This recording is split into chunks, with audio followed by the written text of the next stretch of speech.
When the humble viewer graced to stream along with crazy of grizzle bees, along came this song. From when the red bear fought a silver-tongued devil, his army of bullshit at his word did they revel. They came after me with masterful deceit, broke down my IP and they kicked in my teeth, while the deaf man's horns gave us mighty creeps, and so cried the twitcher, he can be bleed. Toss a coin to your twitcher, all that in your live stream, all that in your live stream, oh. Toss a coin to your twitcher, big up the community. At the edge of your jewel, fight the mighty horde that bashes and breaks you, plays adverts for naught.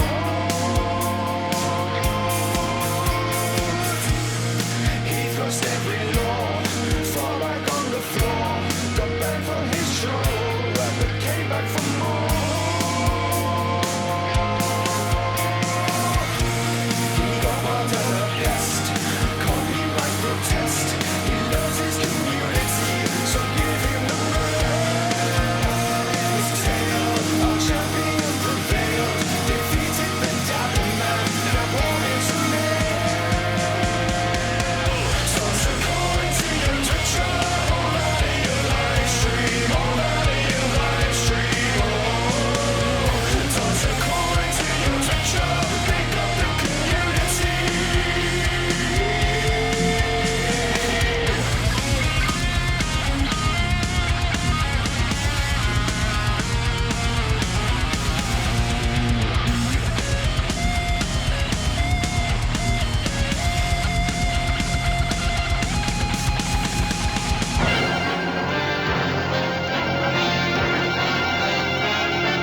This is a story about an ordinary teddy bear. When he was made, they found something wrong with him and threw him away like a piece of rubbish into an old dark storeroom.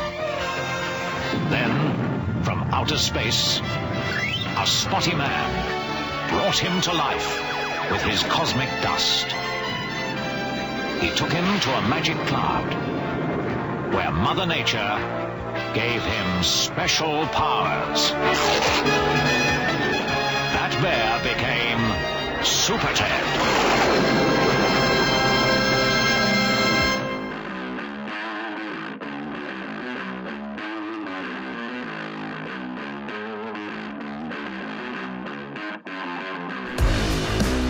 We out here. For better or worse. We out here. Cheers. Already open. We out here for whoever comes through this eve. I don't know, I didn't do any promotion or anything. I don't tend to, do I? We just out here, what we do. In the same jumper, as always. Delightful. Also, it just won't end. It won't end, will it? What won't end?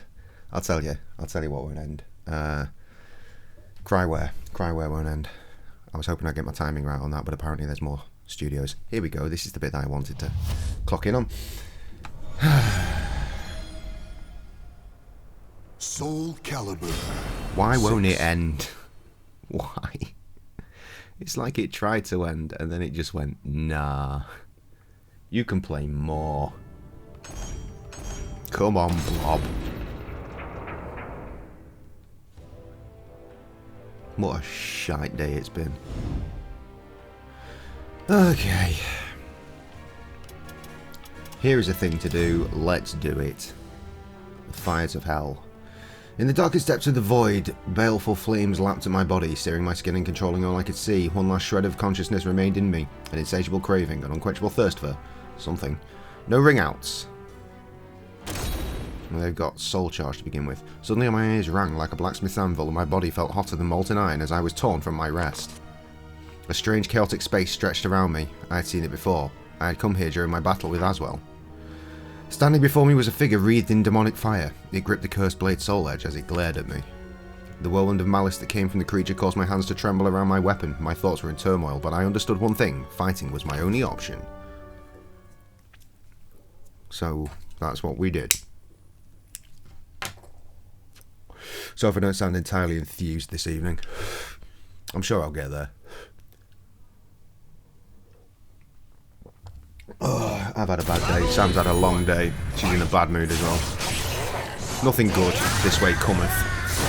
Jesus. Well, they're going to be pants. Fucking hell, I thought he'd have the top then as well. What a rotter. Oh, shit.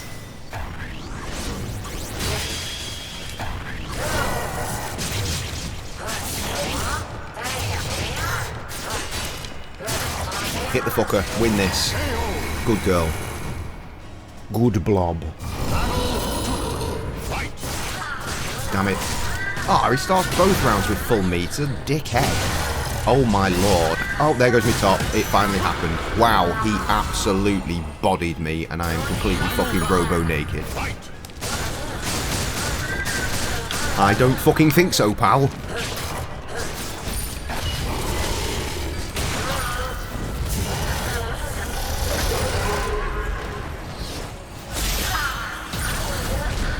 $540, we would have been fucked.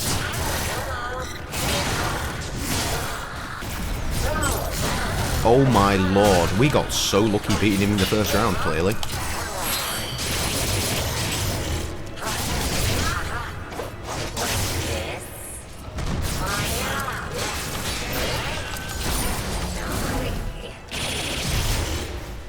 Alright, I think that'll do him.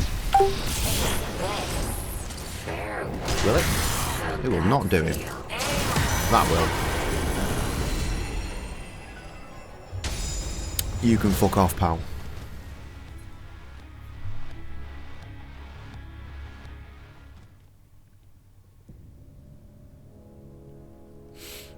When I came to, I was lying next to a campfire. Was it only a nightmare? I was certain it could not be dismissed so casually. I felt like I was being watched. I could still somehow sense the malevolence radiating towards me from those dark flames. Fuck off, Trev. Fighting off the feverish chills that threatened to overwhelm me, I stared at the sputtering campfire and waited for dawn. Sorry, it's been a very rough day.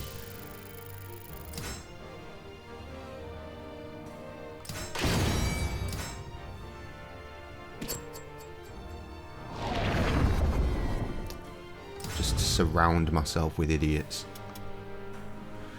Meanwhile, in Yangwang. Forest of Regret, lovely. How you called out to me as I walked the streets of Yangwang. Apparently he wanted me to meet someone. During my journey I decided to stop by Yangwang once more. It had changed so much for the better since I was last here. The damage done by the astral fissure had long since been repaired and the town appeared to be a lot safer. I was wandering the town when I heard a familiar voice shout my name. Do my eyes deceive me? Blob? It is you, I knew it. It's so nice to see you again. When I turned I saw the familiar young figure of Heyu. He greeted me with a nod and a smile. Good, I'm glad, Trev. It was a relief to see him looking so well, yet I couldn't help but recall everything that had happened with his brother Haran? Haran? I can't remember. Haran is back from Lingsheng Su. I found him in the forest where he used to train. Miraculously, he's recovered, but he refused to leave the forest and come home. I hate to spring this on you, Blob, but would you mind coming with me to see him?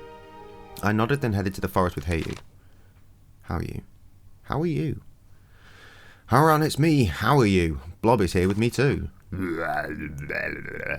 Came the reply. Hayu's voice echoed in the shadowy forest. Suddenly I sensed a burning rage from the dark branches above.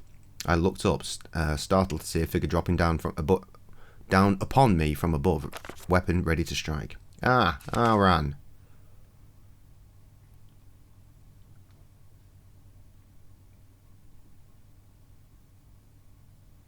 I'm sure it'll end soon.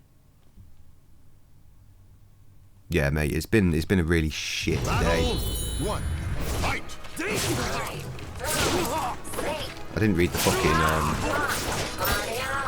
mission parameters. I'm not doing a lot of damage. We did better damage to the fucking fire demon, who was a lower level. Oh Have you considered fucking all the way off? Oh, you sticky pricky.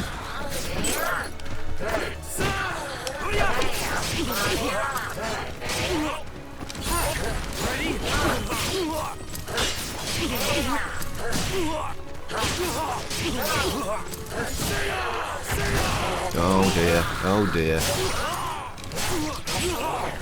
Finish the fucker. Oh, thank God. Battle 2. Fight! I won't retreat! Alright.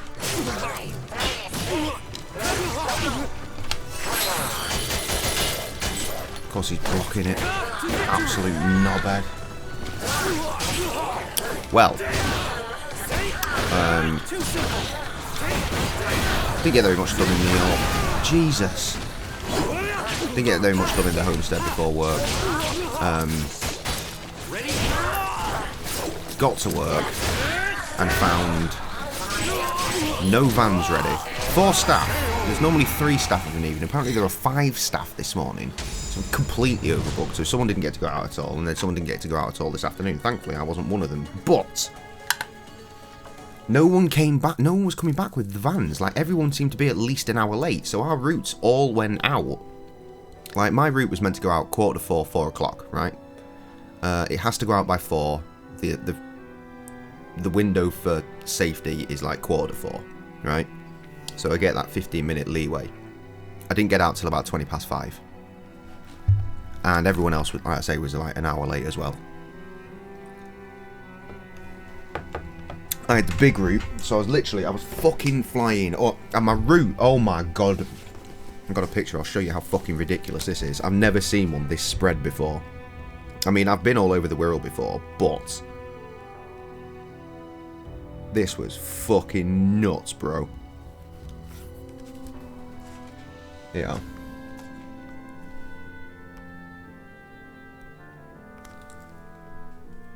So that's the old Wirral Peninsula there. And that's me all fucking over it. Those red exclamation marks, they are to say those drops are already late. The yellow one is about to be late. And believe me, those exclamation marks would have carried on appearing because there was no way of catching up. Though I fucking did, because I'm an absolute G.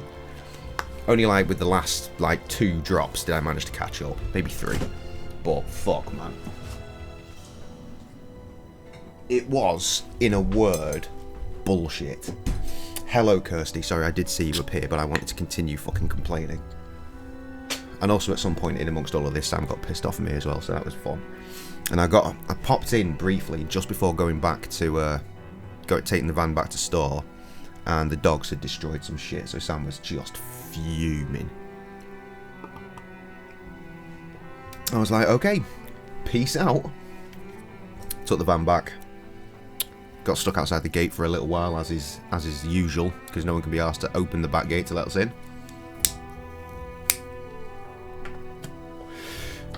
And so, of course, I missed getting out the main door because the store shuts at 10, of course. So I managed to clock out. I saw someone stood by the staff door and I was like, oh my God, I might make this. I did not make this. I clocked out at like 2 minutes past 10. Devastated. I had to go all over the shop to try and find the person that had the fucking special device to unlock the staff door. There's only one device that does that, and it could be fucking anywhere. It's just a terrible system.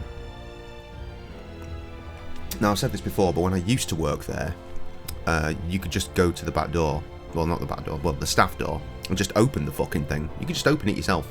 Not anymore. Electronic locks and shit, and it's just, yeah, it's been shite. It's been shite. And now here we are, at nearly 10 to 11, still playing this fucking game. With a groan, Haran stood, pushing Haru aside as he tried to help. Why didn't you end this when you had the chance? Why didn't you kill me? Tell me why. With a piercing wail, Haran ran into the depths of the forest. Haru sighed, his head bowed in sorrow. Forgive my brother's rudeness, Blob. Though Haran has returned from Lingcheng 2 with his sanity, his heart still bears many scars. He's torn up by his past and hates himself for what he has done. He wishes he had died, rather than live with the memory of his dishonour. Once we'd left the forest, Haru finally smiled.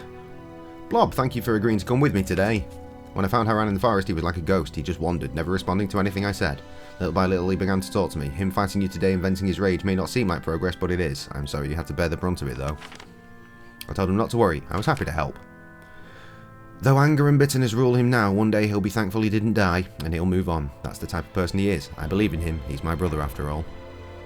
Hayu told me he would stay in the forest until morning, and with that, we parted ways. And I found another fucking silly fucking mission to do.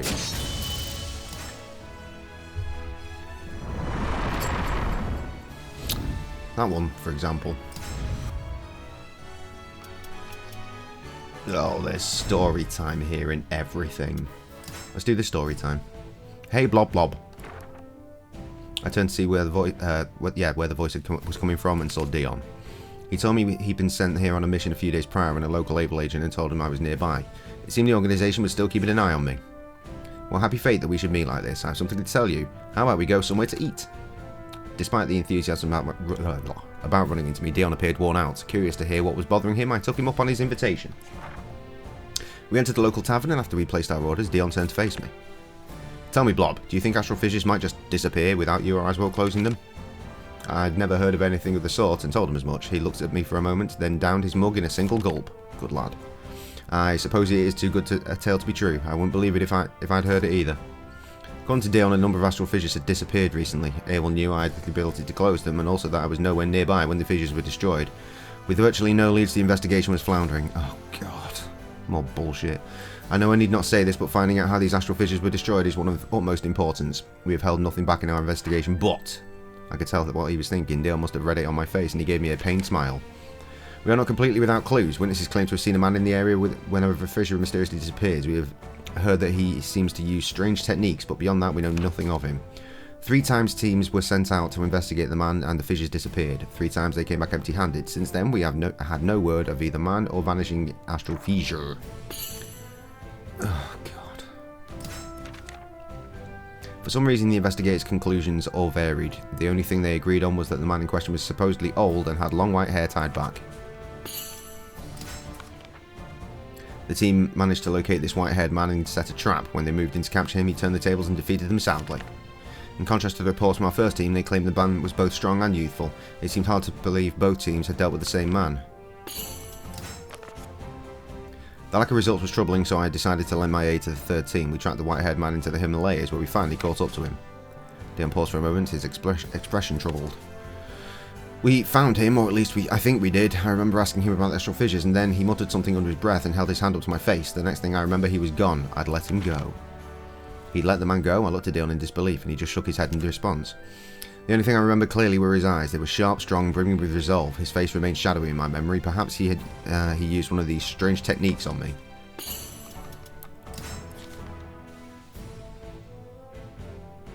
This whole game is a strange technique. I have a thought, do you? Dion began to speak quickly and with great excitement. Perhaps his drink had loosened his tongue. Fuck. I once came across an ancient text in Abel's archives that spoke of an old man in the Himalayas who wielded techniques similar to those of this white-haired man. Perhaps if this sage was somehow still alive today, he and his mysterious power could be responsible for destroying the fissures. Don't look at me like that, it's just a theory. It's far more likely that the reports were wrong, and the astral fissures that were destroyed never existed in the first place. Dion paused for a moment, then shouted for a stronger drink. We've talked enough of work. Tell me what you've been up to since we last met. Natalie's as Natalie as she always is. Good words. Dion quickly shifted the conversation from catching up to complaining about Natalie. If he hadn't eventually passed out, he would probably have talked until his tongue fell off. Well, I'm glad that we didn't have to fucking go through it all. Our meeting was fun, but I had places to be. I left the snoring Dion a note and departed the village in the morning. No, you didn't. You stayed there and dealt with a fissure, which has appeared there. You fucking mong.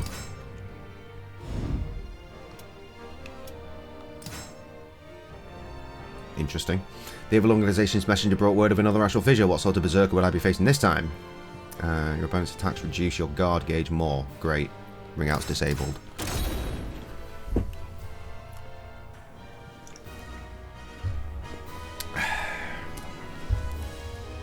So how's everyone doing? Clearly, I've had a terrible day. What about everyone else? Battle 1. Fight! Damn it!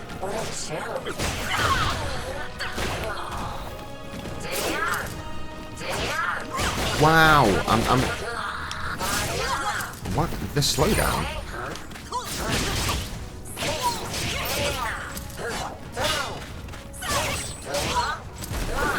Fucking hell, dude. You taking anything for that? Or you just sort of hoping for the best?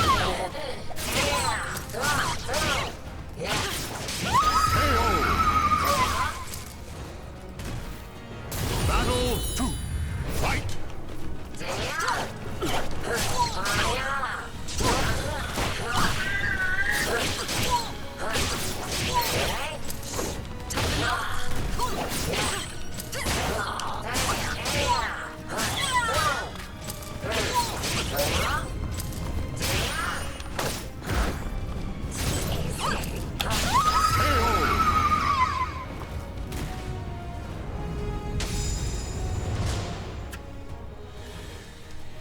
What's Twitch trying to tell me? Oh, I can't move my mouse off the side of the screen. That's very annoying.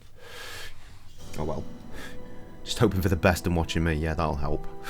As I stretched my hand towards the astral fissure, I felt 2 forces. Yeah. The same old shit as always. Still the good one.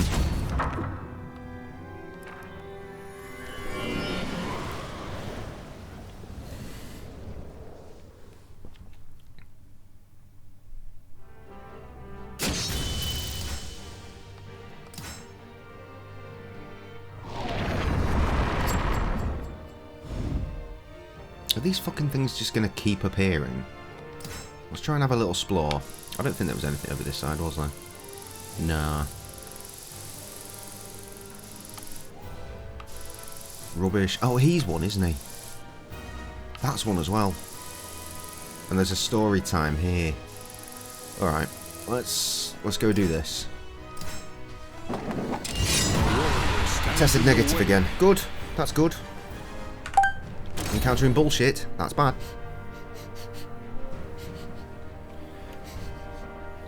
That's weird.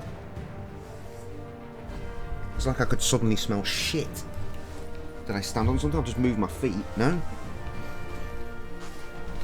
It's fucking dogs, bro.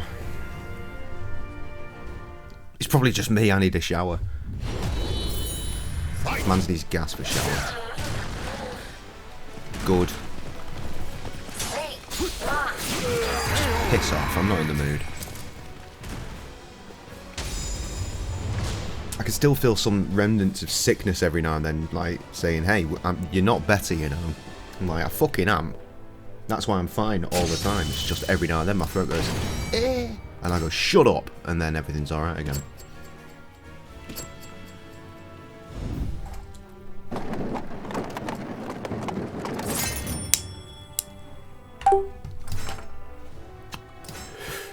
I guarded the old man as we walked the burning sands. Eventually we reached an expansive ruin. What lay in store for us here?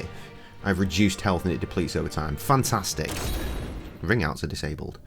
The old man had gotten a map to the qualifier base from his contact. Following it, we headed out into the Dash-D-Kavir desert. The blazing sun and burning sand slowly baked us, draining away our strength.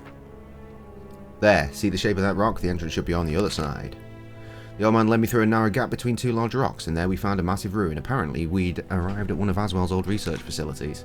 I could sense something wrong here, something I'd felt before. An astral fissure was nearby. Was it? Great. I noticed a momentary shadow cast on the ground, and I glanced up to see a number of strange winged creatures flitting through the air. What are those things? Angels? No, wait, demons? The winged aberrations had us in their sights. Moments later, they swooped down to strike. I fucked them up.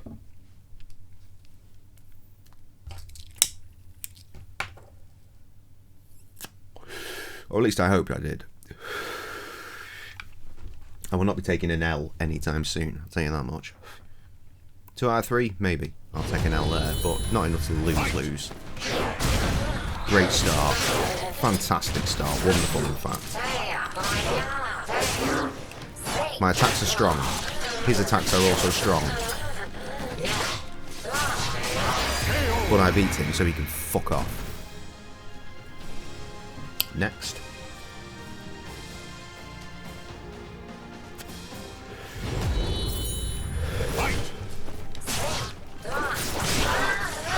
Oh shit, my health goes staying down.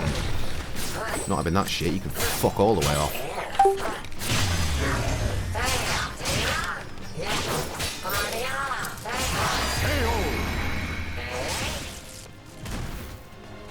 got a cut on just the edge of my nose, and it's been there for over a week. I thought it would have healed by now, but it just fucking hasn't. It's really irritating. Especially when Mandem has to blow his nose. Bitch!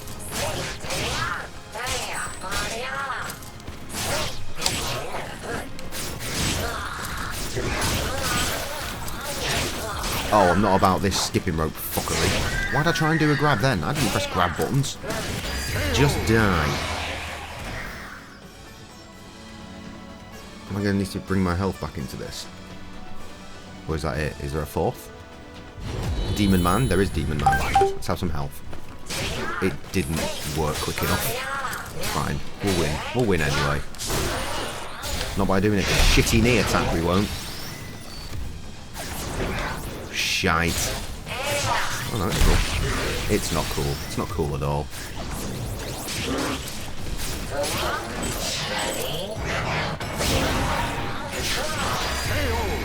We won. It's cool now.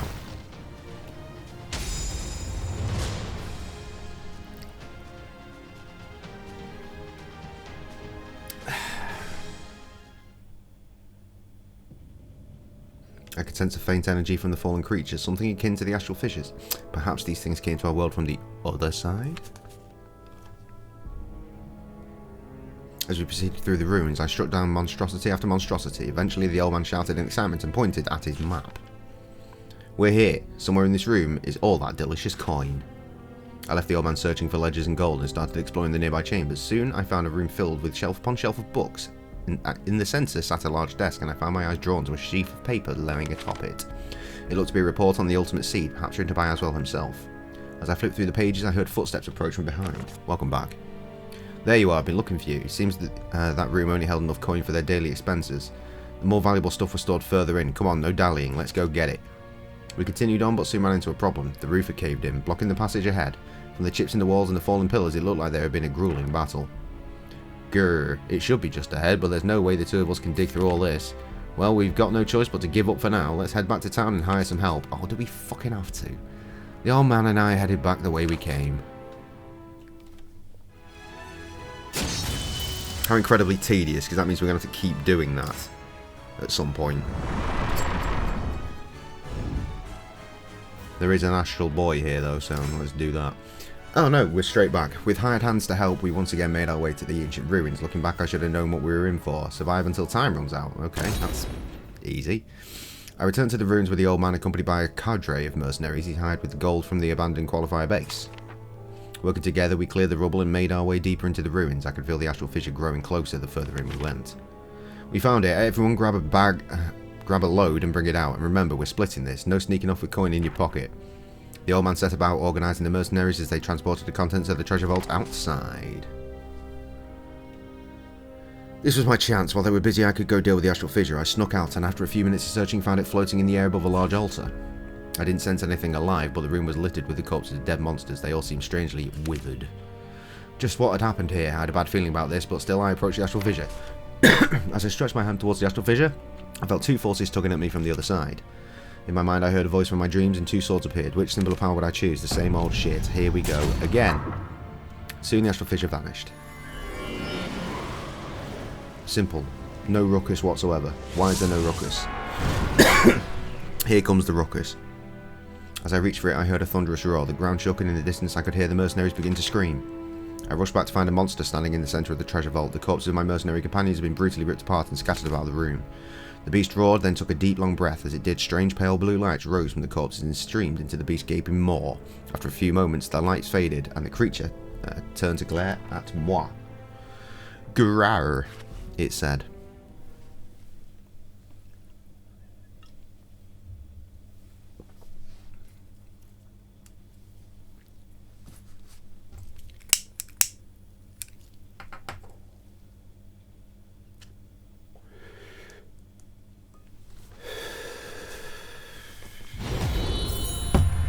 Oof, that's a big lad. Do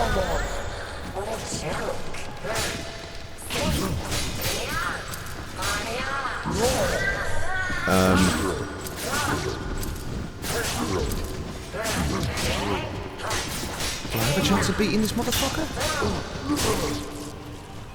I mean, it just says survive. I say turn on F6 and see what happens. And F1 for that matter, because he's getting quite strong and my boobs are out again. Yeah, I can't beat him.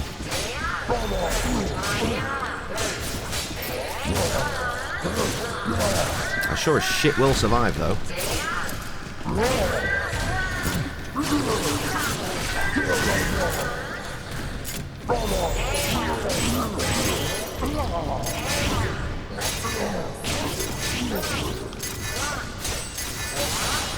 Time's up. Brrr. Stroppy boy.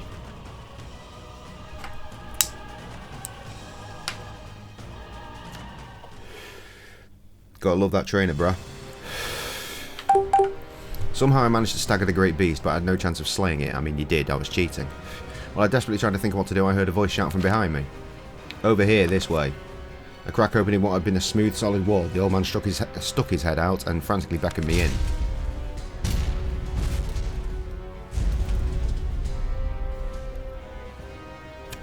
I slid into the hidden room, and the man quickly sealed the entrance behind him. A second later, a great shudder shook the ground as the beast threw itself at the wall.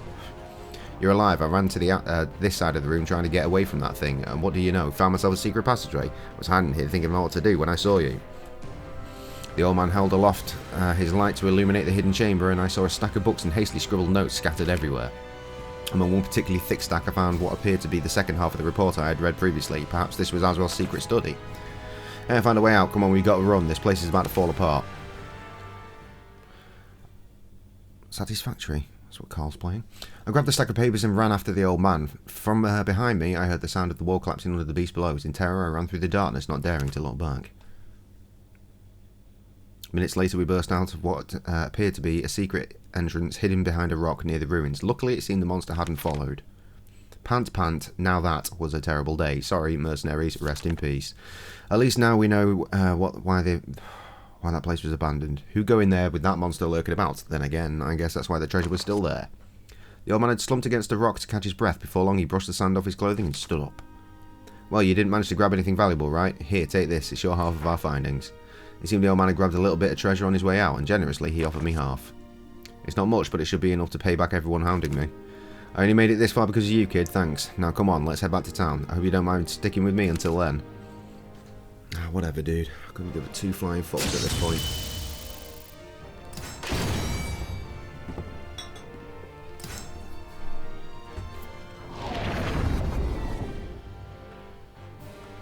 Meanwhile, the Splore.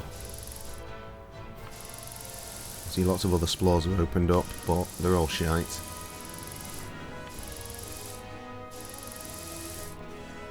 That was a story time. We'll save story time. Let's go and see what the fuck this guy's name was. I can't remember.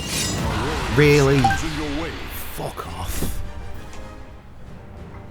It was so close. A bandit leaped out. He had clearly not heard that I kicked the shit out of half the fucking people on this continent. Well, this entire world, in fact. Wow, that was a terrible shot. He fancied trying his luck. He was a fucking idiot. Jay had another cigarette.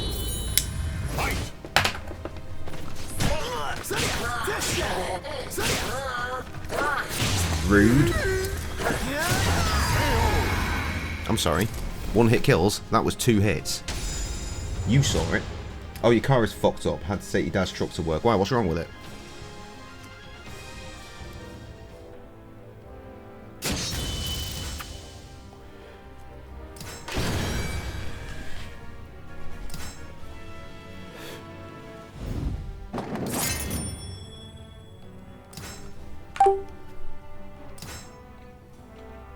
Health and gauge recover over time. Brilliant. I made my way through the desert. My goal in ancient city whose history was bound to Soul Edge. After braving a sandstorm, I arrived, but I was not alone.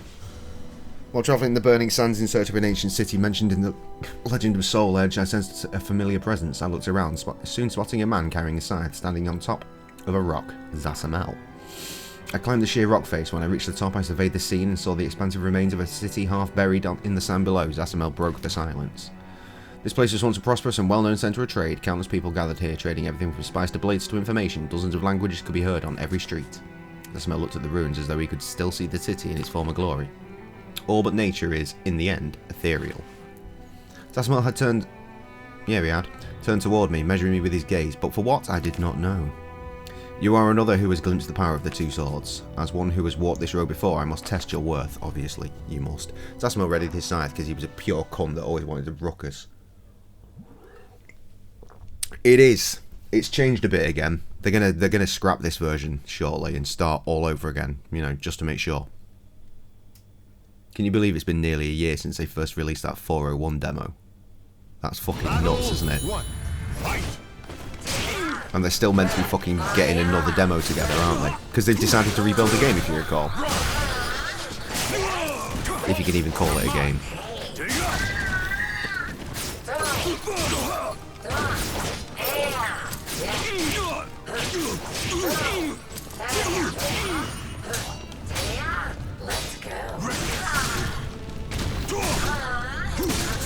Dude, you need to fucking stop this.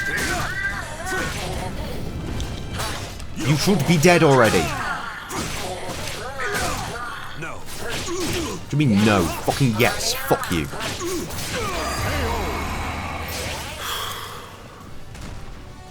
I need your hope in shreds. Fight.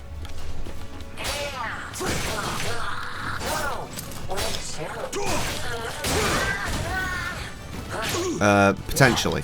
I've not tried yet. There are ring outs. Pretty sure they're disabled right now, though. No, bored. No.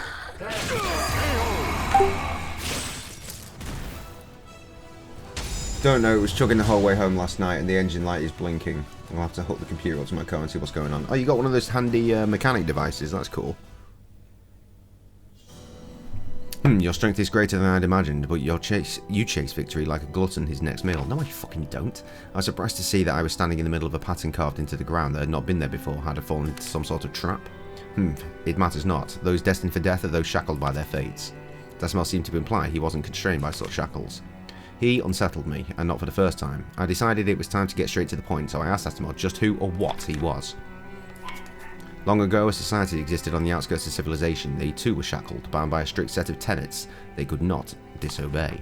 One day, a man of their number, blessed with genius and power, found himself consumed by ambition. It led him to his downfall, and at the brink of death and despair, he reached for the only hope he had left, the forbidden art of resurrection. To his great fortune, or his doom, he succeeded. He lived and died again and again, each time being reborn with a new face and a new form. Was Tasmel speaking about himself? If so, that would mean he was hundreds, even thousands of years old. Over the course of his countless lives, the man experienced virtually everything the world had to offer. Its joy for life, however, diminished until all he longed for was the sweet release of final death. Fueled by this desire, he reached out and seized the cursed sword. He had hoped the sword would consume his soul in the way death had failed to, but when his life was taken, he was once again reborn. That was when the man realized the true power and nature of the sword, the ecstasy of the strength it bestows, and the irresistible lust it grants for destruction. Tasmel looked once more over the ruined city and dust billowing around it before turning around, leaving it behind in silence. I think another update is coming the end of the month or January. I read that. What's the new stuff's coming? Oh, fucking yeah, but is it though? And do we even give a shit at this point? Because I don't. As the jaunty song says, I have no more fucks to give. Let's just crack onto this. Let's turn on F6 because it's gonna happen. See. Stands in your way. Blah.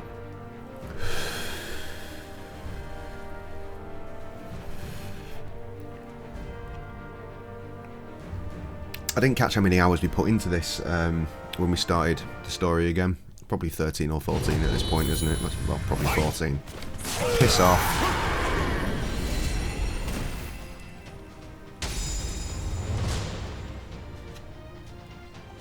You like just being on it, don't care about the game.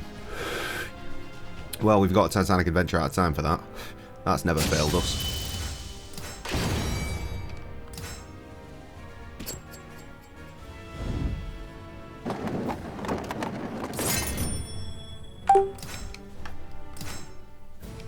During my travels, I stopped at a small roadside settlement. As I was enjoying my breakfast at the inn, the owner of a visiting traveller struck up a conversation. By the way, have you heard? They say that this area is run by Vershi, the legendary merchant of death. Of course I've heard. Anyone who's old enough to know about Virtue of the House of Berg long ago, he used his wealth to control this entire area. So it is true then. The traveller sitting next to me leaned forward. Is it also true that Virtue left all his treasure buried deep beneath some island, nearby island? I hear it's protected by a creepy guardian that no one's ever defeated. You believe everything you hear? The Berg family lost their fortune during the war, and whatever was left was sold to rival merchants for a fraction of its worth. The only people who believe there's some hidden vault or treasure left are gullible outsiders. Just as he finished speaking, the owner was called away by another patron. Man, he's got no sense of adventure, ain't that right, sister? Perhaps looking for vindication after the cold reception he received from the owner, the traveller turned to me. Hey, what do you think about the treasure? I think it's bollocks. It's true, I tell you, there's even proof. The traveller stared at me as if making some sort of calculation. You look like you're pretty capable. Alright, let's settles it. I'll cover your tab. Here, take this too. Consider it the first half of your payment. Right then, let's go. The traveller paid his tab, then slid me some money before promptly leaving the inn. I didn't know what he was on about, but I wasn't about to just take his money and leave. I headed out of the inn and followed the man. And just like that, we're on a quest. Presumably. Yeah, right there. Is that... No, that's not Yoshimitsu. That's some other weird looking motherfucking freak. The weird one that does that, I bet.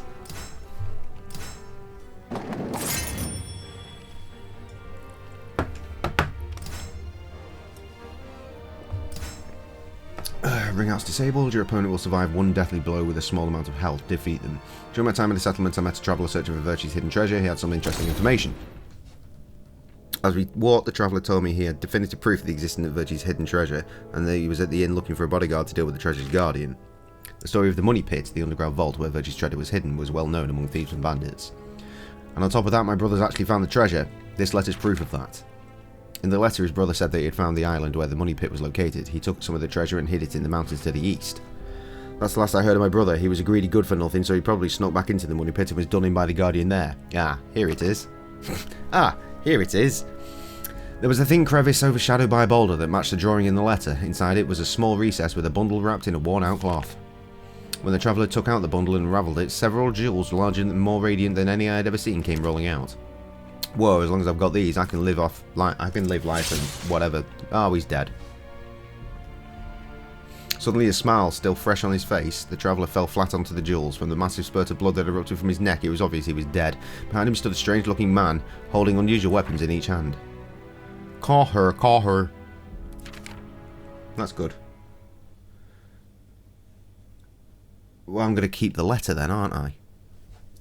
Oh, fucking hell, remember when we asked the spirit last night if Dap still watched the stream? I want to know more about this spirit. Are they with me right now, or are they with Sam? Who knows? Battle 1. Fight! Or they're chilling like a villain in the kitchen. Oh, piss off.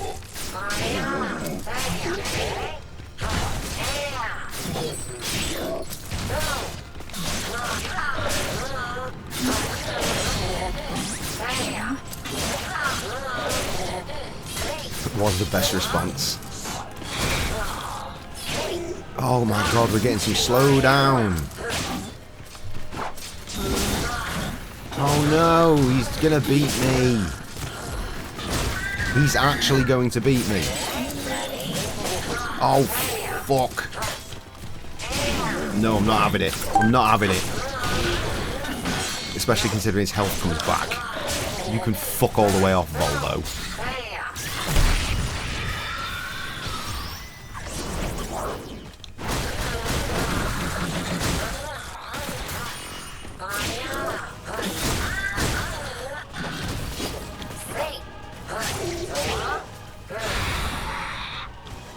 Ugh.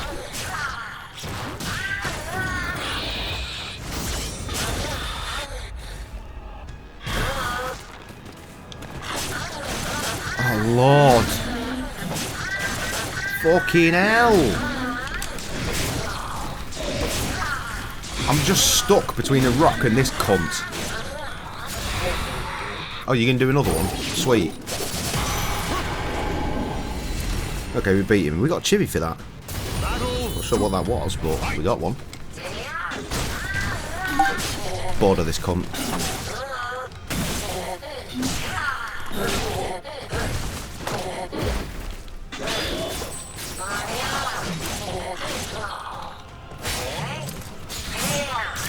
Oh, dude.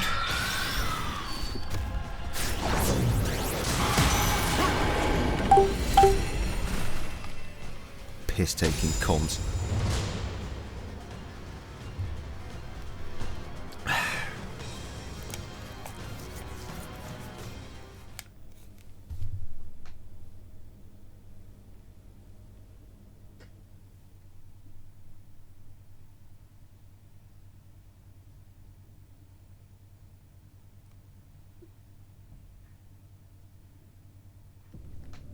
Just when I thought I defeated him, the man, still contorted into a grotesque pose, began to sidle towards me with a surprising speed. With little time to react, I kicked him into the rocky crevice where the treasure had been, then sprinted down the mountain without looking back. Was he the guardian of the money pit? I only hoped that I didn't run into him again. And a good time was had by all.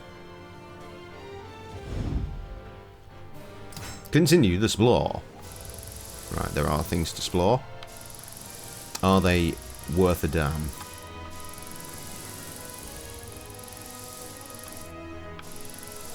I did just do that one, didn't I? Yeah.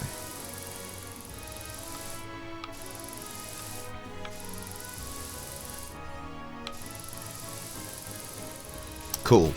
Right. We are done. End the explore. Meanwhile, back onto regular side quests. There is one in Bukhara. Buka! The Evil Organization's messenger brought word of another astral fissure. Combos do more damage for both you and your opponent. Defeat your opponent, bring out our disabled. She looks like a mad fucker. Tons of fun to be had. Tons and tons of it.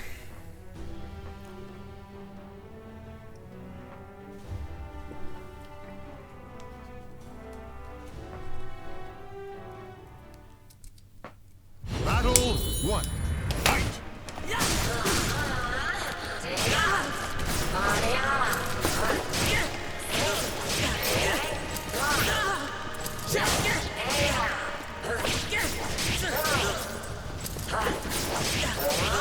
I think the slowdown is because I was rendering videos earlier and the memory cache doesn't fucking work out, but it's not doing that anymore.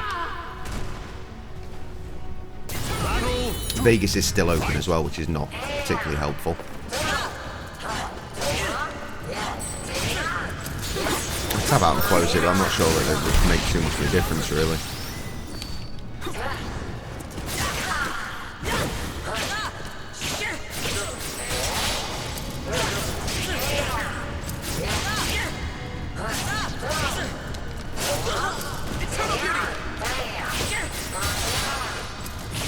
I just realised that's a dude.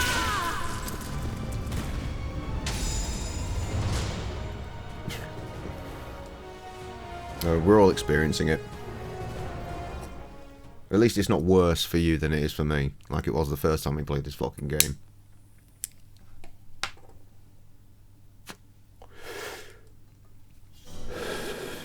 As I stretched my hand towards the astral fissure, I felt two forces. Oh, fucking bore off.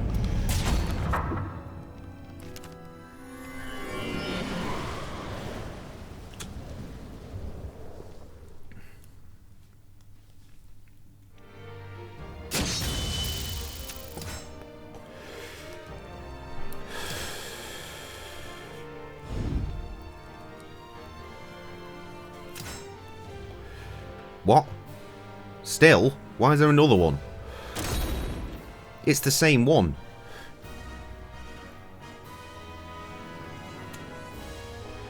What the fuck?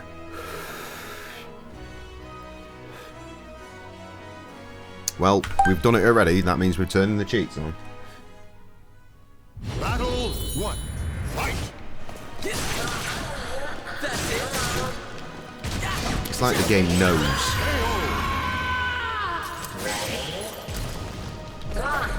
Battle 2. Fight!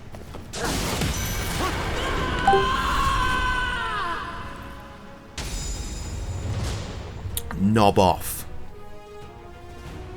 Oh, my tootsies are cold, yo. It's chilly up in the homestead.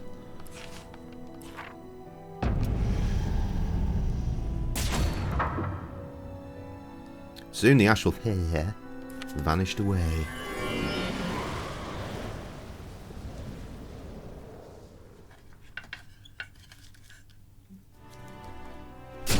But did it actually vanish away, or is it bugged? It did indeed vanish away. Right, quick explore. That's not what I wanted to do. I said a quick explore. Just in case things are popping off.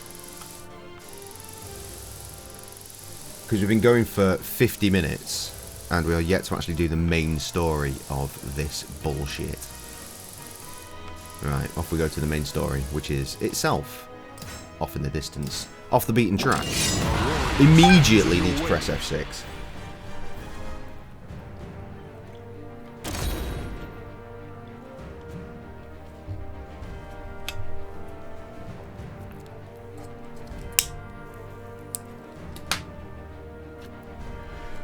I genuinely might just stay here tonight until it's done. Should give us a new stream tomorrow. More fighting games. We'll play Tekken. Oh, fuck off. There we go.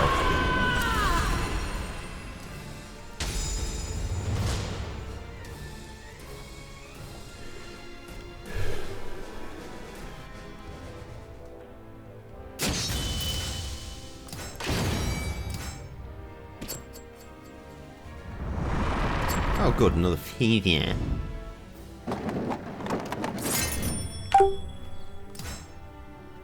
What lurks in Arbor? With the information I've received from the Evil organization to guide me, I went to search for the Black Demon. Oh yeah. According to their intelligence, the demon was located in a port town nearby. Your opponent has gone berserk, gaining increased attack power. Defeat them. Okay. My first thought was, how could it be possible for a Malfester to lurk in this town unnoticed? Didn't say anything about ringouts there. That means they'd probably turned on. And this is the port one when we always get fucking ringouts. According to the Evil agent's report, a particularly cunning Malfester had wheedled its way into society by disguising itself as a merchant. Wheedled, what a great word. Well, the Black Demon was skilled at covering his tracks. Something about this didn't feel quite the same. The Malfesters looked and acted just like any other human. For a specimen with such guile, interrogation would be pointless. What could I do? Fuck it up, obviously. I tailed it until night. When it entered a dark, empty alleyway, I approached it. Who's there? I approached silently, and the Malfester bolted. Hastily, I followed. I arrived at, or perhaps I should say I was led to, the port. The Malfester stood before me, sword in hand. Grr, how did you know? The Malfester was clearly panicked. Without a word, I readied my weapon.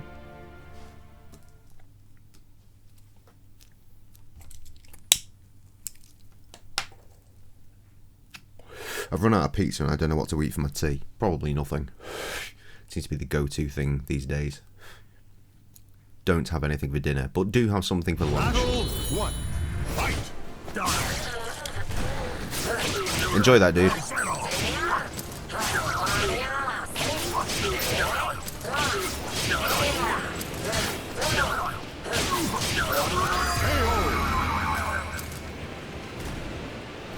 Battle 2. Fight.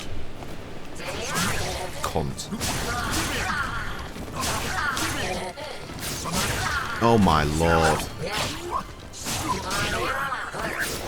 Eat a barrel of dicks. Oh, that fucking downward thing he's doing. I don't like it.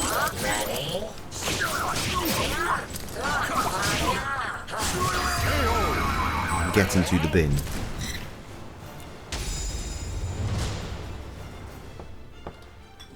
You win.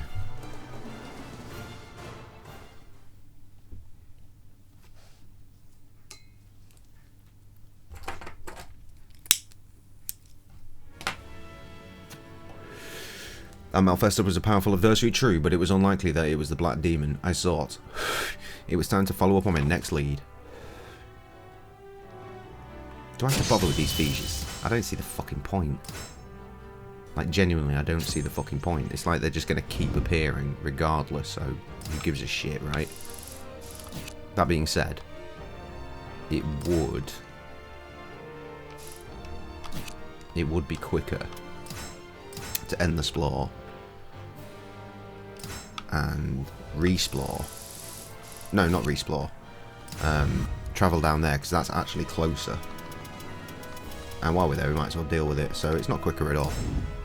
ultimately. Blah, blah, blah, blah, blah. Astrophasia, off we fucked.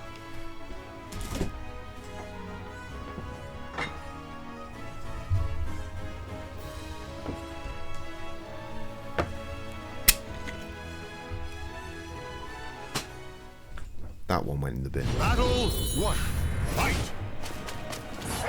You've got the flag.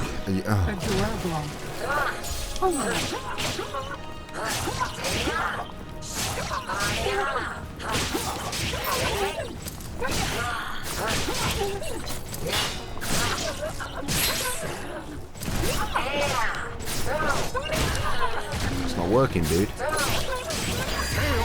That's fine. Battle 2. Hang on, what the hell's that in the corner? Universo Ocarenda. Wait, is this an actual human player? Because they should be better than this.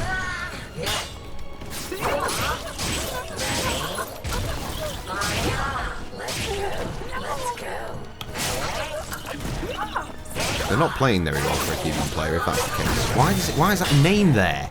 I don't get it. Or maybe that's someone else's custom character. It could be that. That's pretty cool if that's the case. That means the blob might appear in other people's games. That's hilarious. As I stretched my hand towards the Astrophasia, I felt two forces tugging at me from the other side. Oh, why do I even fucking bother to read this? We know it's the same shit every time.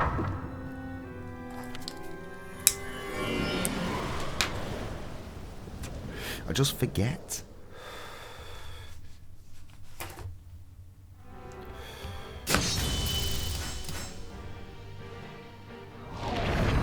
Right, get our explorer on. Ready up on the F6. A warrior stands in your way.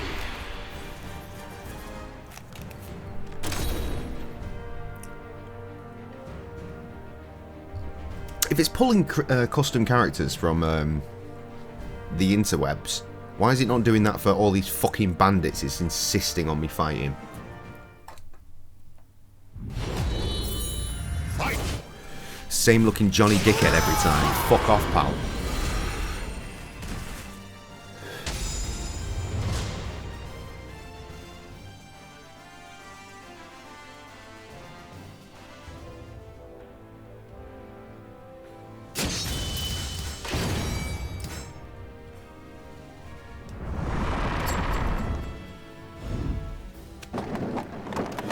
More fissures. Lovely.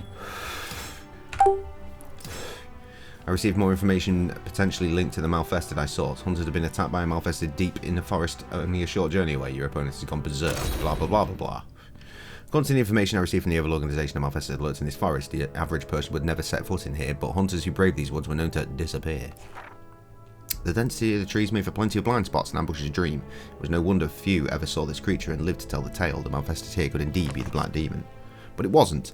My heart pounding, I made my way into the depths of the shadowy forest. Almost immediately I was attacked. My attacker, however, was not human but a lone wolf. Unused to fighting wild beasts, I knew a tough battle lay ahead.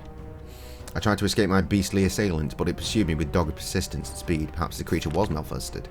The moment I finally landed what I thought was a decisive blow, a whistle pierced the air and the wolf retreated into the darkness of the trees. Apparently this wolf had an owner.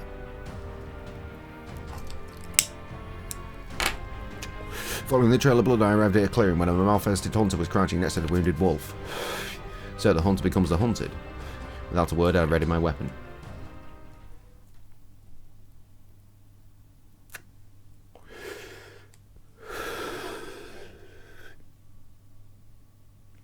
That's not a good sound.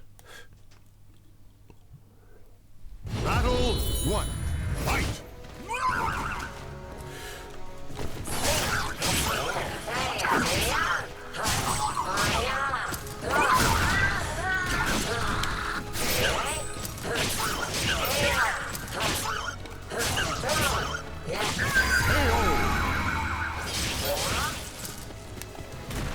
Battle 2. Fight!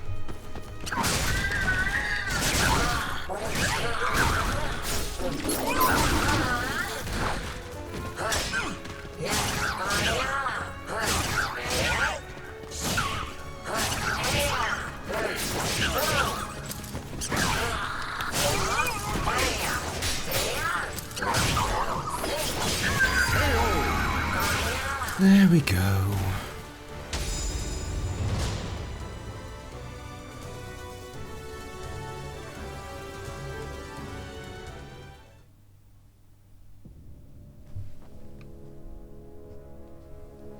The Northwestern hunter took the life of the wounded wolf, likely in order to prevent its suffering. This was not something I would expect from the Black Demon, so likely my target was elsewhere. My investigation had so far proved fruitless. At this pace, I would never find the Black Demon or Grey. I thought back to the promise I'd made. Kill me. No matter what difficulties I faced, I could never give up. Once again, I went to meet Dion and Natalie. Oh, God.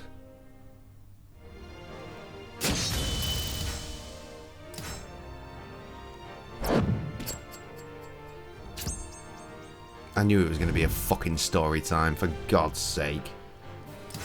Go on, get the... Oh, wait, hang on. Right, none of this is Splore. End the Splore.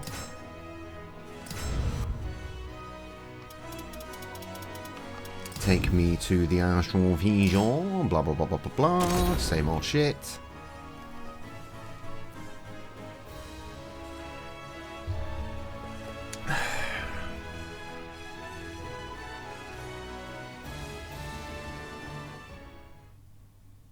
Battle 1. Yeah, there's a name down here as well. This one looks basically essentially the same as Ivy. Oh, it says Ivy. Why is there a name down here then?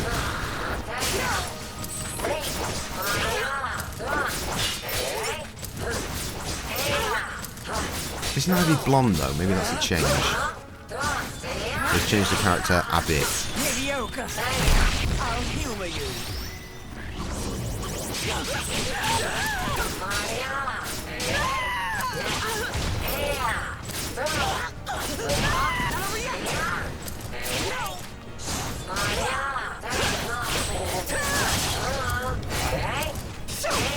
Oh, bitch. Behave. No. Mediocre. Stay still. Yeah, see, we would have lost there, and I'm not in the mood to lose. Not react.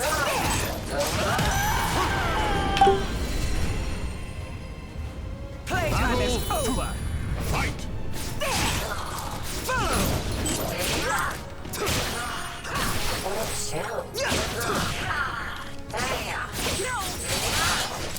Bored.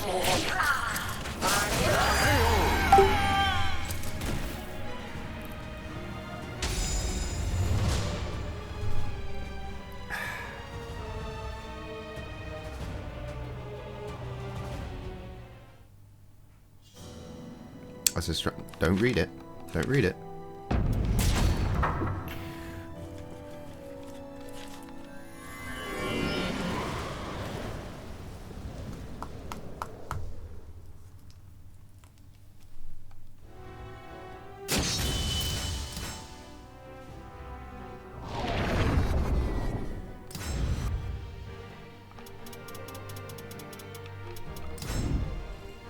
Meanwhile, back in Athens, story time. When I arrived, I told them how boldly things had gone. I see. Well, you will not be pleased to know that our efforts have been similarly disappointing. However, certain facts have become clear. Firstly, the Black Demon is said to use a sword. Secondly, it operates only at night. It uses a sword, does it, in a game where everyone uses weapons? Well, fuck me. Thirdly, after analysing our few eyewitness reports, we can now say with certainty that the demon's actions are similar to those of an outsider. This indicates that it is no longer in control of itself, so all this means... Dion paused. It is highly likely that if the organisation found out, they would clarify the demon as an outsider. Blob said nothing. If the Black Demon is indeed Grey, we'll all need to prepare ourselves to accept that. Natalie and I are doing what we can to keep this information quiet for now. Dion unravelled the map on the table. This may help somewhat. It shows every location where the Black Demon has been sighted. We have removed irrelevant sighting locations from this map based on the skill level of the victims, the appearance and weapons used by the assailants, and so on. However, the dearth of the witnesses means we cannot guarantee the validity of our information. The three of us shared our thoughts as we looked over the map. Despite talking for hours, we could not reach any concrete conclusions on where or how to continue our search. The data was just too scarce. I've been wondering, what did Gra do just before joining Able? Natalie's question was sudden and unexpected.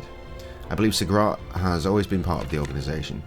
Not quite. It is true that he was raised by the organisation from a young age, but if I remember correctly, he and Sir Curtis were from the same area. Well, in that case, I suppose Segrat is from somewhere in Scandinavia. so it is unclear how exactly he came to join Abel. Thinking about Groth had spoken about missing his homeland, and let Slippy endured fierce blizzards there, it would make sense if he was from somewhere in the north. We will continue our investigations, you do the same. Keep your wits about you, the information we have on the Black Demon suggests it is no ordinary outsider. Even if you find it, approach with caution and retreat at the first sign of danger. Welcome back, dude. Remember, you are not alone. You are not alone. I am here with you. I nodded, then set out once again. Fucking Mickey J. Anything?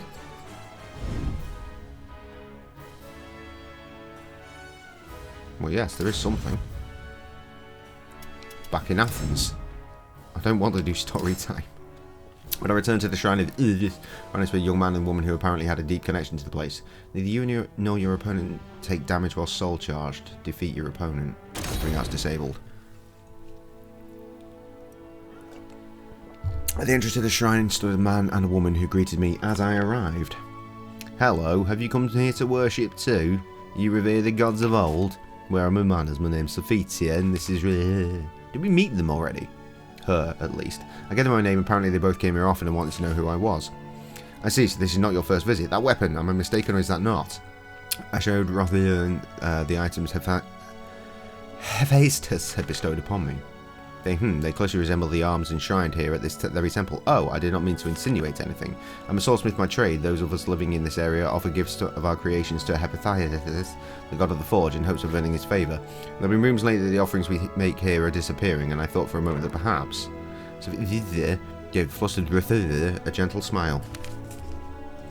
Perhaps we can clear up your... Alright, Mickey J. We can clear up your doubts by crossing swords with this warrior. Forgive my forwardness, Blob, but would you do me the honour of a small duel? So off we went to the circus. The circus being... fighting. Just fighting.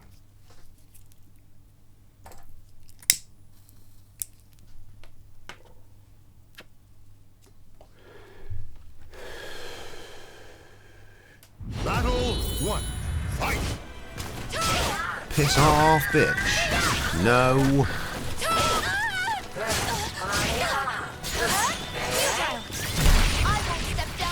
There's some very dilly-dally dodges. Oh, stop fucking rolling around. Oh, these bitches, I swear. I swear. Nope. Oh, and it's best of 3. You can fuck off.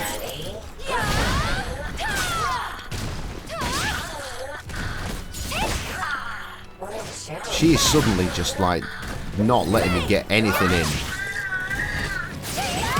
Fucking finally. Snow's coming Thursday, is it? Yay! No. Piss off. Battle 3. Fight! Piss off some more. Here's my face tabbing out. In theory, at least. What do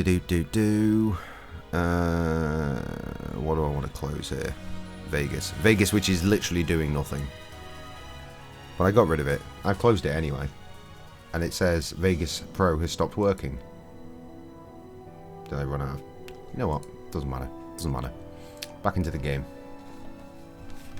I knocked Sylvia off balance, or so I thought. She crouched and unleashed a lightning quick thrust. Dirty girl. I moved to parry, but saw that I was never going to make it in time. I prepared myself for the blow, but somehow my weapon moved faster than I thought possible, and I managed to deflect the attack. I was surprised to see both her weapon and mine glowing with the same otherworldly light. I see that you too have been blessed with the god's favour. Svitivir lowered her weapon. With the battle over, Raphael gave an almighty sigh. So that is what a battle between two holy warriors looks like, and my word, what a spectacle it was. Your sword skills are phenomenal, Sophie. Thank you, Rothath. Blob, I must apologise for pressing you to fight. Roth and I are to be wed. We came here today with the intention of returning my battle gear to the shrine. For a moment, Soph hung her head as if in shame. When she raised it again, a beautiful smile adorned her face. With one such as you fighting with the blessing of the gods, I can rest easy. Thank you so much for everything.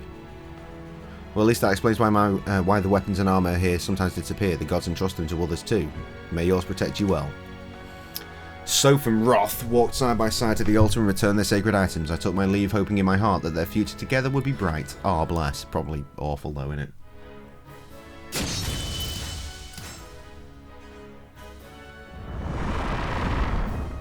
Oh, for God's sake. What the fuck? Did you see that? Did you see the picture? That man was doing a flying kick.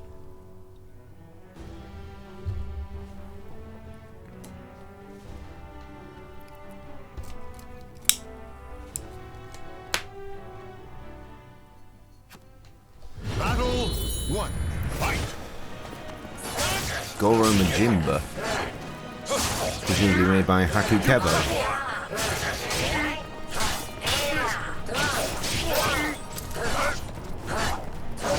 Gotcha.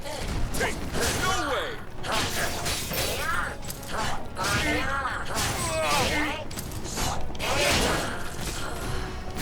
I've still got a cheat turned on, haven't I? I can't see, I've fucking opened, whatchamacallit, Task Manager, and it's covering my shit. I'll turn it off in a minute, but I mean, it's been on this long, it might as well stay on, right? No way. Yes, way. Fuck all the way off. Use my face real quick.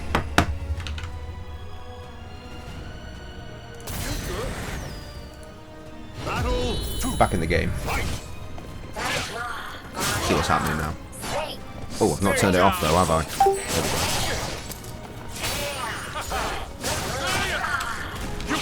Oh, he's a strong lad.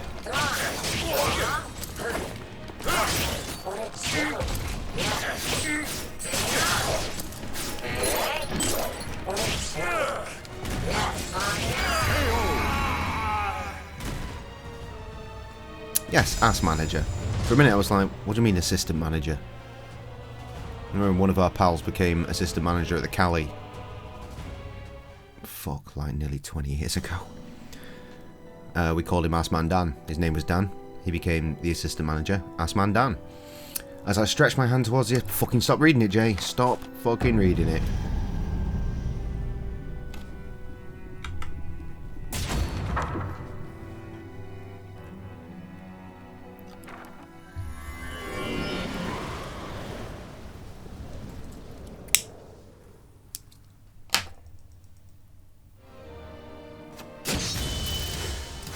Wait, do we not have a fucking red point to go? Oh, we do. Yeah, there's the story time up there. Explory boys. One poked up down here.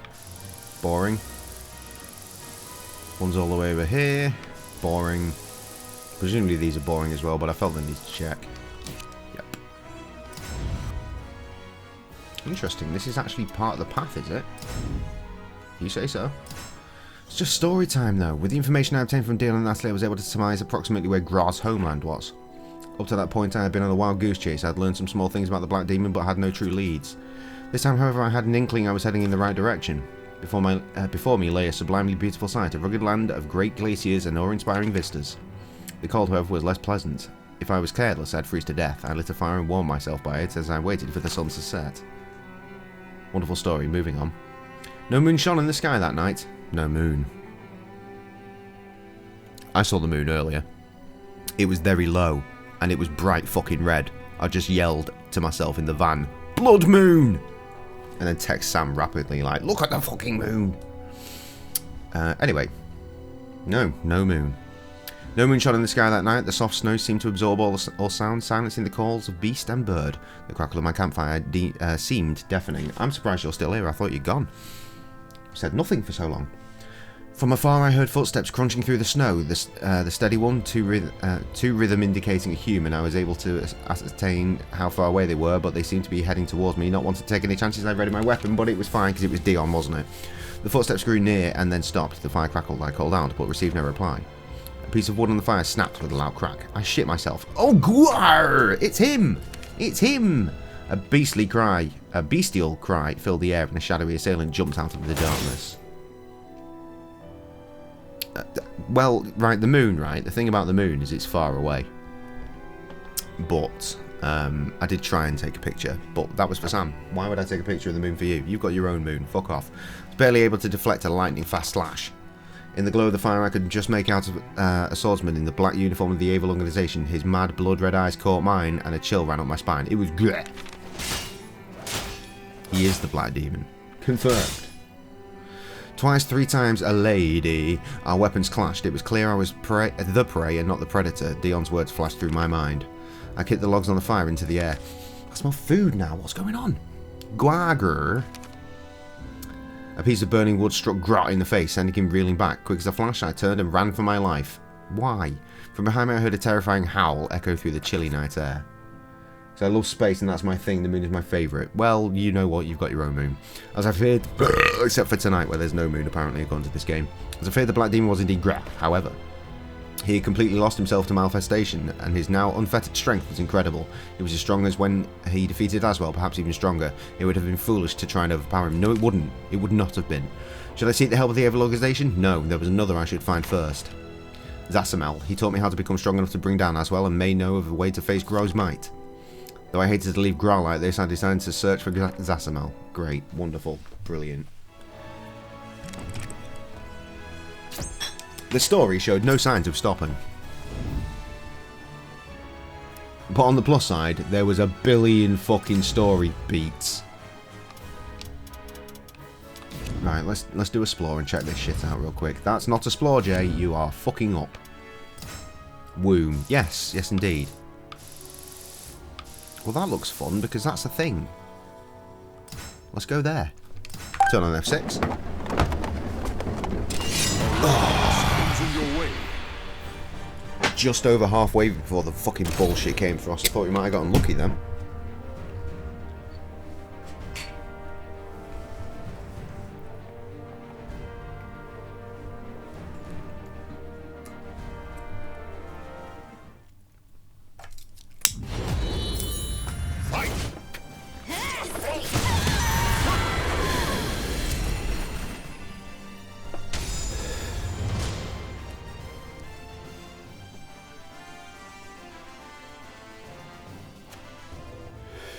This is fast becoming one of the longest running series we've had on this channel for a while, and it's so weird that it's this game that's doing it.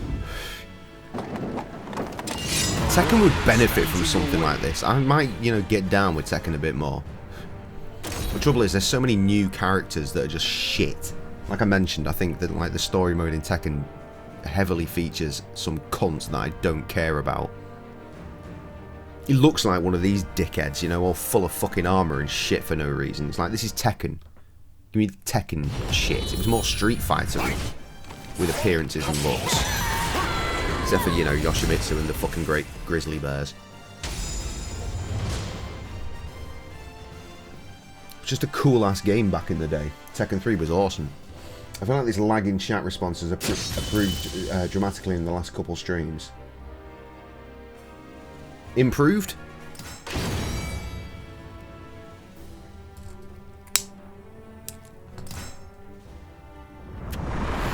You've been having lag in chat response?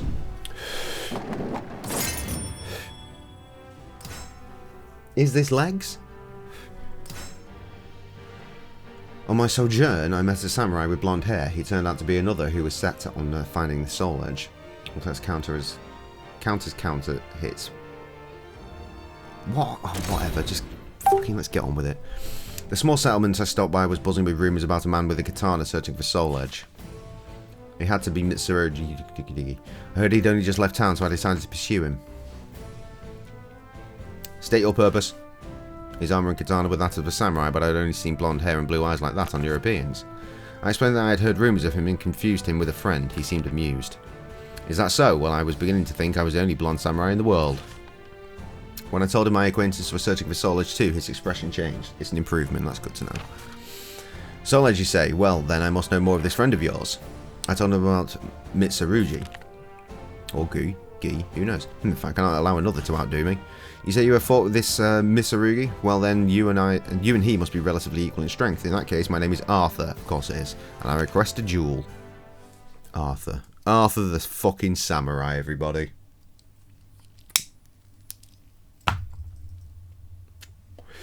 Something else to put on the list of what the fuck is this game.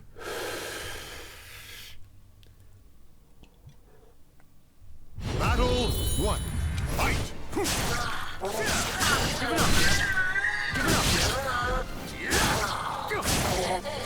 I'd like to hit you once at least, please. Nope.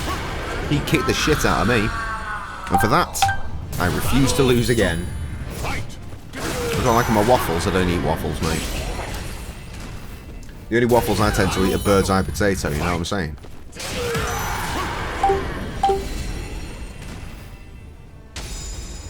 Did that break his babushka's cup? What?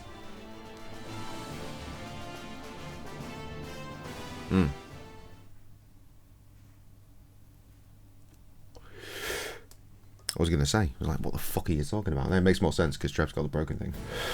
Don't really do pancakes here either, and like not the kind that you do either. American pancakes are different to British pancakes, and we tend to reserve them for once a year. Pancake Day, aka Shrove Tuesday, the religious holiday reserved for pancakes, for reasons. I believe the history is that because of fasting and shit, everyone just used up the last shit in the cupboard, which was fat and flour, so they made pancakes. Bravo, excellent. I, on the other hand, disappoint myself. It would be a pleasure to cross swords with this Mitsurgi fellow, but if he also seeks Soul Edge, then no doubt our paths will cross. Arthur's expression suddenly turned sour. Soul Edge must be mine and mine alone. His single-minded quest for strength reminded me of Mitsurgi, and yes, I couldn't shake the feeling that Arthur was heading for trouble. As I watched him walk away, I felt a strange connection with him. I was certain this meeting was not our last. How unfortunate for us, then. Scotch pancakes are pretty fucking hot shit. You had French toast at IHOP last night. Fantastic. I've not had French toast for ages, bruh. I remember the last time the first time I had it. A dude I went to college with, continued on to do the chef shit. I mentioned him when we were doing all those chef videos of the Cooking with Clive night. He ended up working for me at the pub that I ran briefly, and I was like, dude, I'm hungry. So he was like, I'll make you some French toast. I was like, okay. So we did, and it was lovely, and I ate loads of food, and then we decided we were going to go out for a meal, and I was like, alright, I'll come, but I won't eat anything. And when I got there, what I did was eat everything, including a whole ass lobster. It was fucking phenomenal.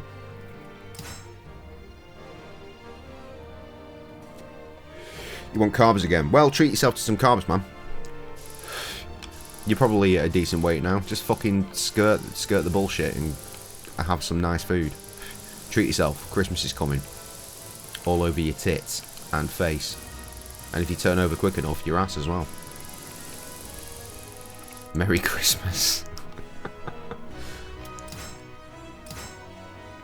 Spinning like a spinning top. Christmas come everywhere.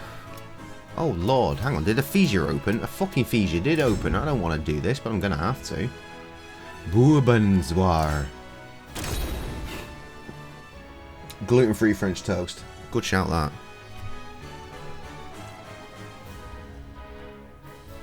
I mean, it's essentially just eggy bread with icing sugar and cinnamon, right? It's not that fancy. Battle 1. Fight! Make some good gluten-free French toast, Paul. I bet you do. I bet you do.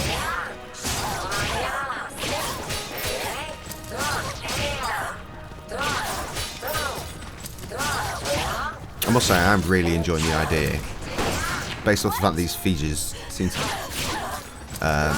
bring other people's characters in that potentially someone out there will play this and have to have a fight against Blob. I think that's fucking phenomenal.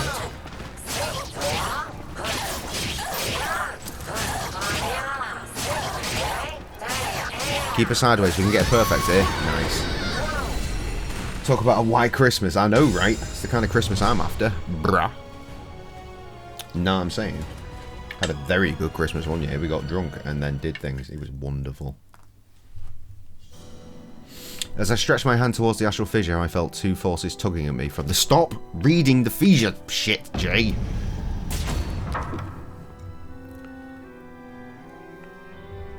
That's a few years ago now. Tragic. Tragic. Oh, and also I'm not going to stream on Christmas Day this year. I just want to put that out there. I was going to, but I'm not going to now. I mentioned to Sam yesterday, maybe, that I was looking for, like, face masks, hand masks, foot masks, all that fucking good shit with all the weird gloopy shit in them. I was looking for them in Morrison's, but it seems we only have face masks. She was like, I've got them. I was like, wait, what? That's weird and interesting. She's like, why? I was like, because why? Why have you got them? When did you get them? She's like, oh, I got them a couple of weeks ago. Yeah, but why did you get them? Oh, I thought we could have a nice Christmas night. Maybe do that shit, relax a bit, watch some telly, watch a film. I was like, okay, sounds sweet. So I'm gonna actually spend Christmas night rather, with my missus for once instead of doing a Christmas stream. I will instead stream on Boxing Day. That's my plan at the moment. I'll stream on Boxing Day. I've got the art. I had the art prepped and everything. I was ready to go. Art prepped, games prepped, 2 games, Christmas shit. Where the kids in all of this? Who gives a shit? Boxing Day, they'll probably all be back with their fucking parents anyway. They'll come back for Foxy Boxy, which is the day after Boxing Day. How about making the White Christmas, not having the White Christmas? Oh no. Anyway, while in Cash Game, I met Bolter again. She informed me a swordsman from the east had helped her sell some merchandise by performing a demonstration with her. Your opponent has a high likelihood of crushing your guard, reduce their health, and below a certain level to win. So just fuck them up. Fuck them up as usual. When I entered Kashgar, the perky voice of a familiar blacksmith floated through the air. I haven't seen the kid that's supposed to live here in fucking at least a week. Just wants to spend all his time with my dad's. Which is fine, obviously, because I tend to get up for work before I take him to school. Same with Sam. So, it's handy. I better look for it to snow on Christmas. Oh, yeah, I suppose you do.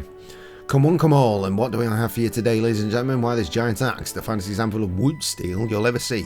Oh, well, I live and breathe if it didn't blob. How are you? Want me to fix that weapon up, or are you looking for something to buy?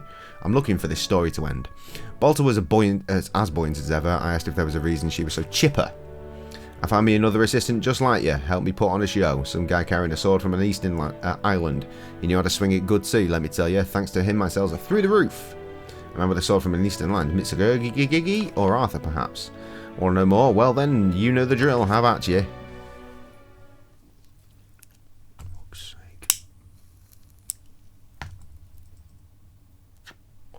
It just goes on and on, doesn't it?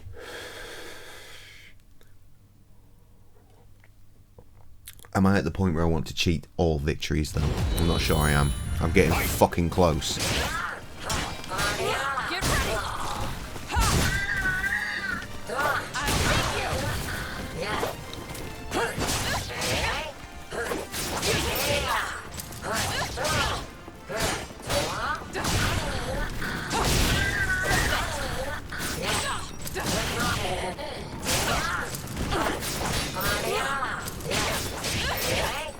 There we go. What kind of mood is Jay in today?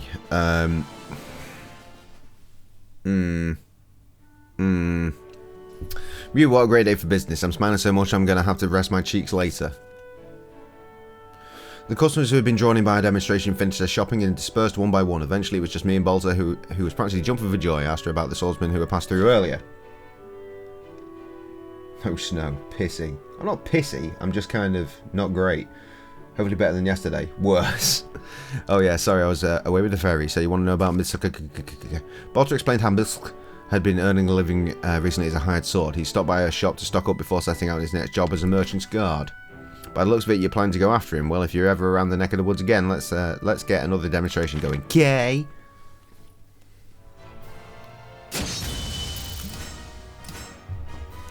Jay doesn't live in a good mood anymore. Oh, that can fuck off. I'm not doing that shit. Where's the... Story time. Just get me to story time. I want this to end. I got on stream and said hello and Jay was like, fuck off, I'm not reading back. Your house probably won't survive snow. Fantastic. I'm after a white Christmas. I absolutely am. You got a ban. I did read back in the end. I couldn't read, but I was literally stood over there. I wasn't even fucking at the desk. I was stood over there holding a camera. What could I do? I could not read back. And then when I did read back, it was Titanic quotes. So what's the point?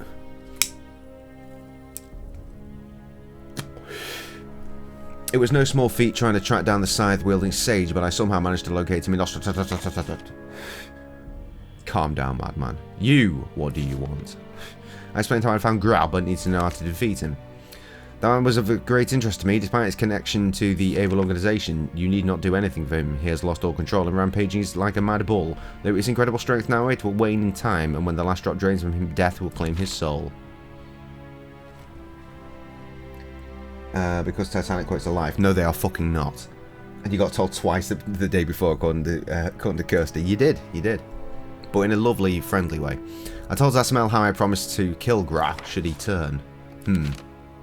After a brief pause, Zasamel spoke. The sword you used to kill Aswell may be able to strike down your malfested friend too. Can you still sense the sword? Closed my eyes and concentrated. It was faint, but the blade still called out to me. You may still be able to summon it, however your task will not be easy. Then again, you already know that.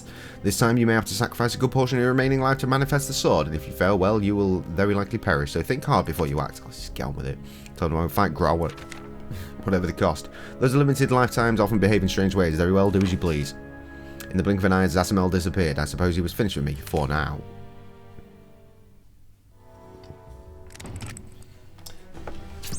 Then the day before that, we had a good time reading questions from the internet. We did. That was a lovely time. Sorry, on your iPad and it hits send when I'm not ready. Yeah, that's fine. Don't worry. I'm not stressing. Before I faced Gra, I decided once again to pay a visit to Evil Organization's base. I had no intention of asking for help, but thought I should explain my intentions. Sir Gra. Dion's eyes were filled with anguish. The Black Demon's list of victims grows longer daily. It will soon be impossible to keep the rest of Evil in the dark. Eventually, we will have to speak about you, too, as part of our report of the Black Demon. That will be the point of no return. If it is true that his power will eventually wane and he will die, Evil will not stand idly by to watch it happen. Sir Gra's fate would be to die like an animal at the hands of his hunters, without honour and as an outsider. I cannot bear to even thought of it, that said. Is there really no other way? I cannot concede defeat just yet. No, there isn't. I'm going to kill him. When I told Dion I wished to defeat Gra myself, he let out an enormous sigh. Then so be it. It is in your hands now. I shall delay my report to the organisation. As I went to leave the room, Dion called out to me. Blob. And it was Sir Gra's fate in your hands. I told him I would fulfill my promise to Gra and made my exit. Send is next to the backspace. I'm always hitting backspace. Fair enough. Spell better the first time, you'll be okay. Right, it's time for the ruckus. The wintry tundra spread before me. I think this might be it, you know. The wintry tundra spread before me as far as the eye could see. I had to fulfill my promise to Gra. The path ahead was clear and nothing could make me stray from it. Permanent soul charge, soul gauge never depletes, defeat them. Oh, that sounds really fucking fun. Well, let's have some of that as well. I returned to the snowy field where I had encountered Gra. With my weapon ready, I scoured the area in the hope of finding my opponent before he found me. Unfortunately, he was not so easy to track down. But perhaps Gra had sensed I was looking for him. He found me before the sun set. Grr. You love when I send without correcting. I do! No more backspace for me. Roxy, go! I could feel his madness, his bloodlust. There was nothing left of the noble man I once knew. Trev's mad at you. What else is new? The time for words was over.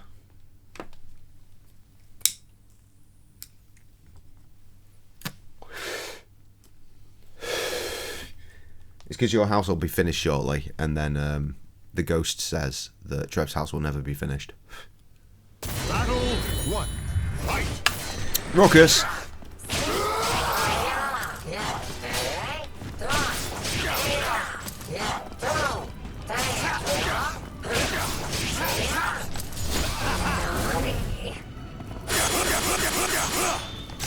Bugger, bugger, bugger indeed. That's not even what I wanted to do, which is very annoying. Took away a potential perfect from me there. No, she's doing it again. Well, that time it worked, so it's fine. Ask Trev, BRB. Trev, why are you pissed off at Des? Look, she's left the room so you can tell me and everything.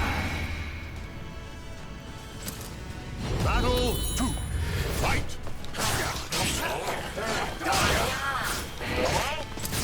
Why isn't this man cold wearing this in this icy tundra?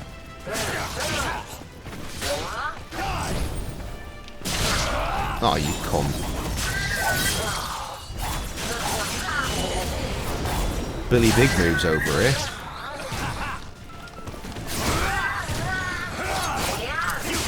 Damn, son. Oh my god, it's one of those best of 3 fuckers as well. Move for that shit. Battle 3. Fight.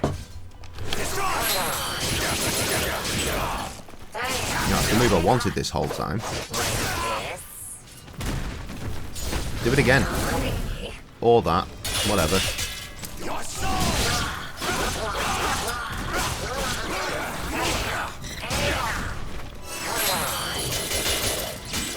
How are you getting up blocking? Fuck off.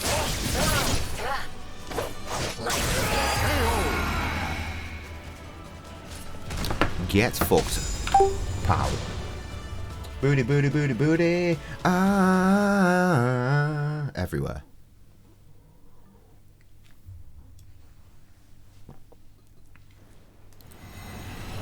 And cutscene.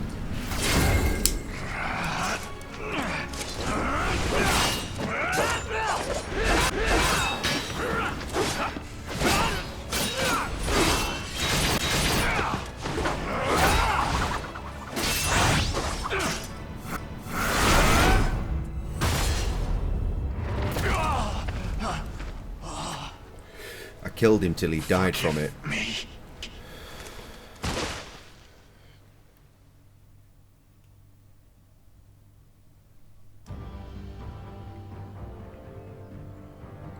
You fought hard. I was prepared to die, but instead have incurred a great debt. My journey is not over. I must investigate the astral fissure said to still be open. It's not I will over. find some way to use my power, other than just for eliminating my enemies, as you did. No doubt our paths will cross again. What do you mean, wait, When what? that time Tell us why you're comes, pissed off with your sister. Do not hesitate to let me know if I can help. So long. It has been a great pleasure. Yes, investigate the asshole fissure.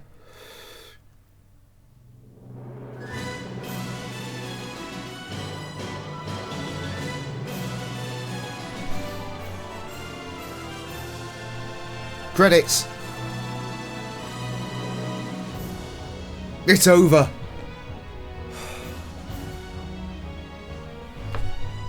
It's finally over. At no point have I bothered to count how many streams this was. I just know it was more than it needed to be. You're getting pissed for her saying that. What? You don't know why. Thank God it's over. I know, right? But here's the thing. We know there was a fissure to see. So does that mean that there are still side quests to deal with? Because it did say there would be characters we'd have to meet again.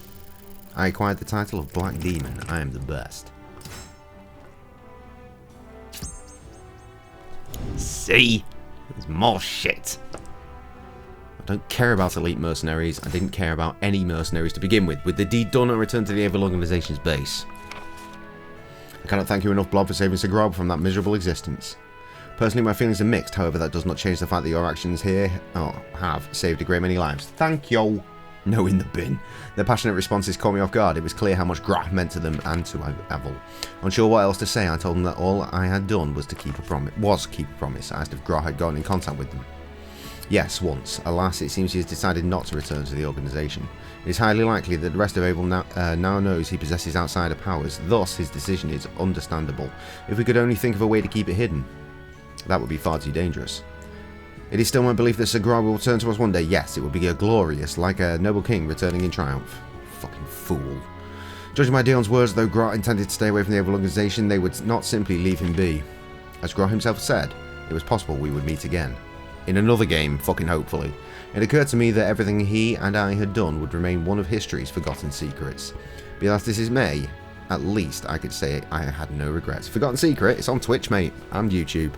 And who knows, perhaps the journeys and great deeds of us nameless warriors would be passed down as myth and legend and live on for the rest of time. For the first time in what seemed like forever, I thought to the future. On fire on it, you dickheads. You absolute dickheads. Farewell to a bleak winter. That's perfect, because there is a Christmas carol, of course, called In the Bleak Midwinter. In the bleak midwinter, blah blah blah blah blah. Right. Let's have a little splut. See? Yes, see? I knew there'd be fuckery. I knew there would be fuckery, and there's no way. Oh, we don't even get to it straight away. You weren't even quoting that. No, you were quoting fucking what? You. Oh, right. Not even bringing Titanic into it, just accidentally. Enough for Trev to go. What's that? Did someone say that dickhead ship's name?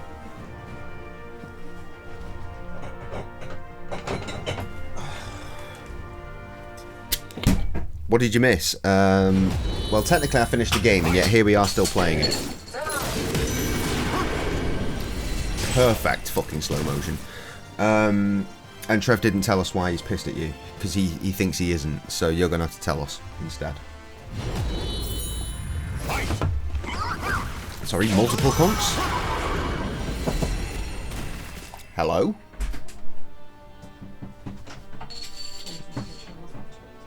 Hilarious.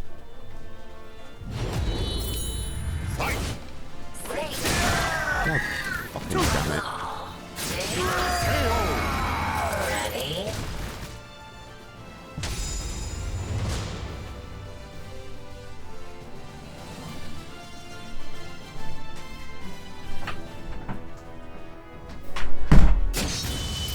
Trev's mad because you told your, rather.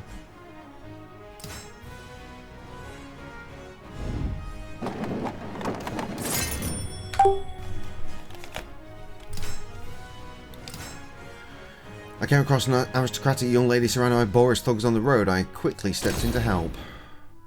Spotted two people walking along the road towards me, each carrying a heavy burden. Something about them seemed slightly off. Young lady, allow me to lighten your burden, please. You do worry me. Stop fussing, I'm fine. I do wish you had refrained from sending the cart on ahead of us. There are things ladies should never be doing, and carrying parcels like some lowly manservant, excuse you, is one of them. They were probably on their way back from town. The servant was trying to lecture the girl in the beautiful dress, but it fell on deaf ears. The young master told me to buy you whatever you please, and yet, good heavens, you go and buy yourself coffee beans. Raphael? Ah, Raphael? Said he liked this type of coffee. He probably does. He's an angry boy like me. From behind the pair, a group of rough-looking armed men appeared, their weapons drawn.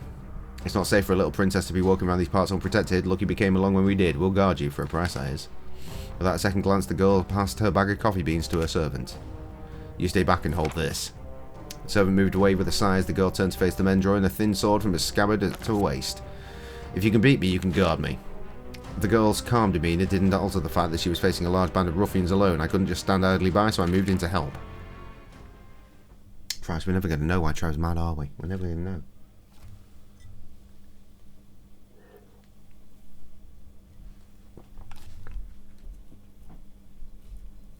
The cliffhangers of the stream.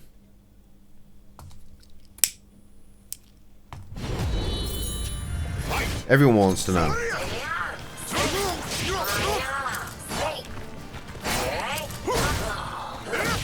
Oh, I got so weary of all this dodging these fuckers do.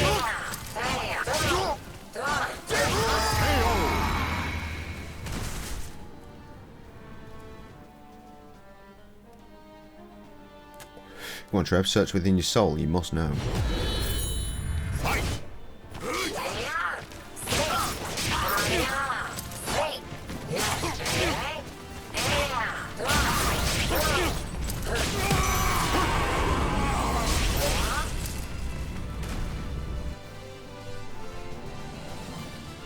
Maybe that's why you're pissed. You don't know why you're pissed. So you're pissed. You're pissed at the fact you don't know why. Beautiful. Oh, Lord.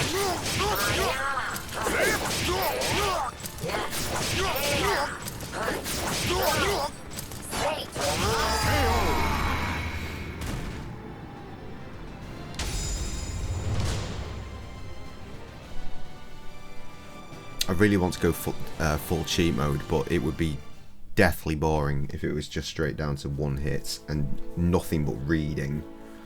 When the clamour of battle finally subsided, I surveyed the scene, so that's why the girl had been so calm. Unscathed, she put away her sword and then stared up at me. She looked so familiar, but I couldn't quite place her. We met her already, you dickhead. I know you. We met on that snowy mountain a long time ago. See?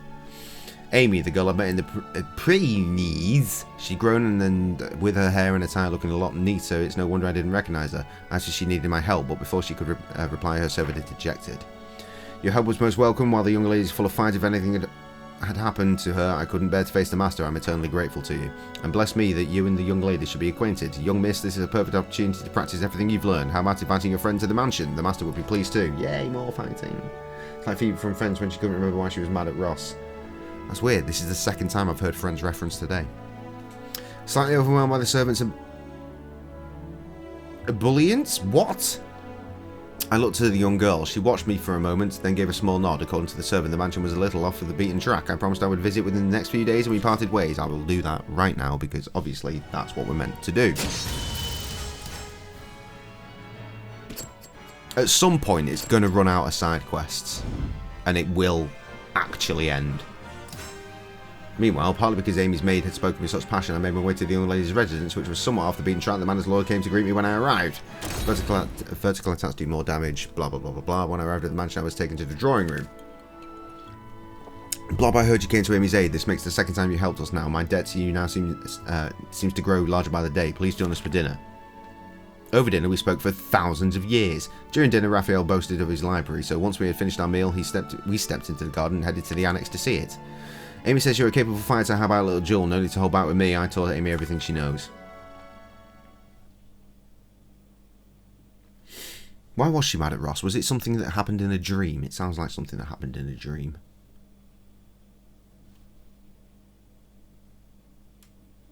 Battle 1. Fight!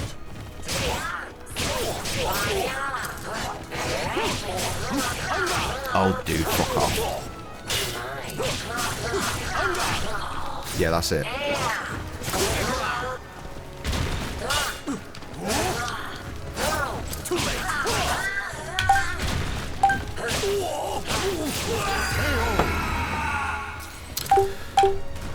Trevor, you mad at some test because of something she did in a dream?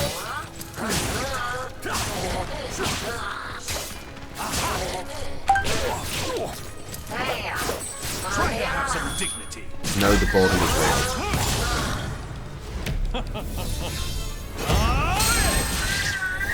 Still one more? Yes. Fuck off. I win. Shock horror.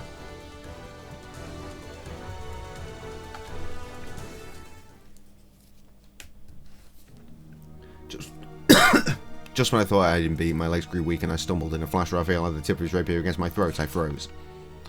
With what I learned in my investigation and judging from the power you display, it has to be you. It was wise to take precautions. Well then, Blob, I think I can safely assume you know about the evil seed and the disaster that befell the world in 1583. I could feel my limbs beginning to grow numb. My food must have been poisoned. Raphael continued. His blade never wavered at my throat. At that time, everything I owned, my land, all my worldly possessions, was taken from me. I had nothing, but then I met Amy. Amy's the sun that lights my life, and the reason I wake up every morning. That is why I seek information on Soul Edge, so she may know true happiness. You had diarrhea last night. No time to dream. Lovely. Raphael's cold tone warmed back to its usual friendly cadence. Alas, I have many enemies, but with your assistance, my investigations will proceed at a much brisker pace. Should you choose to help me, you will be rewarded handsomely. So what do you say? Yeah, sure, let's get on with it. Oh wait, no, that's bad. Refuse to help, to be good boy.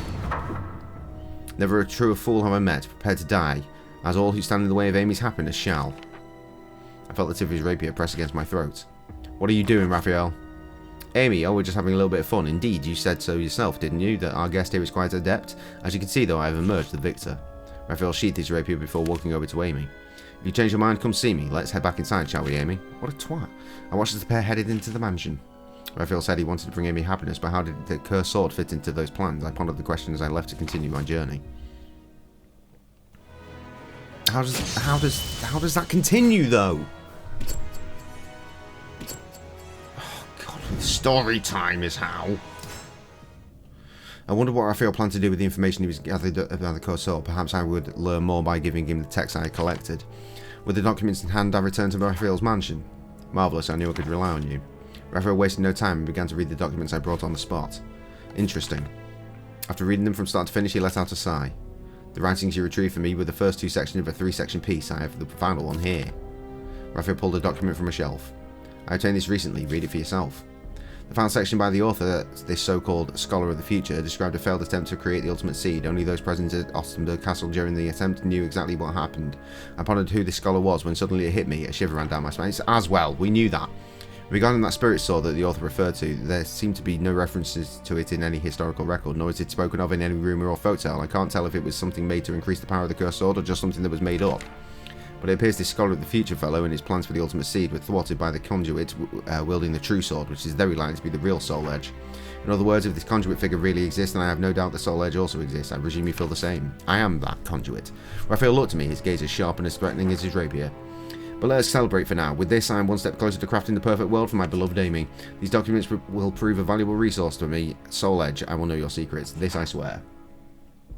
What drove Raphael to this? Is this really what Amy wanted in this Scholar of the Future? I left the mansion with more questions than answers. It just goes on and fucking on, doesn't it? Now I've got the title Prelude to Madness. Great.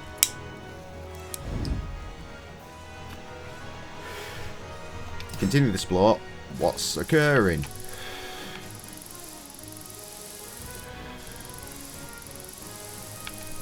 God, there's so many things knocking around. None of them are worth a shit. Except for that one. That one is. Which means it's time for F6 to come into play. A warrior stands in your way.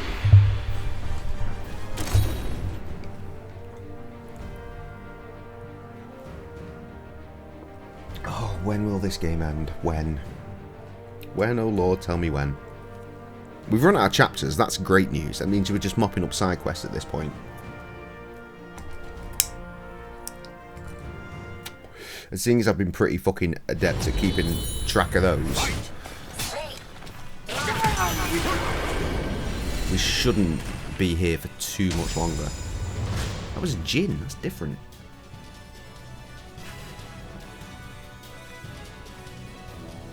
Is Tess going to come back to the stream?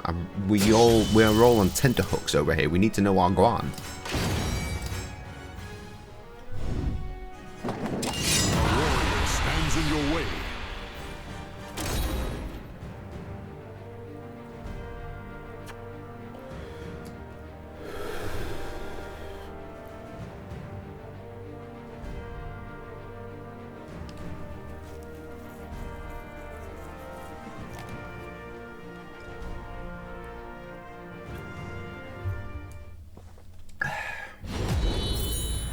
Look at this twat.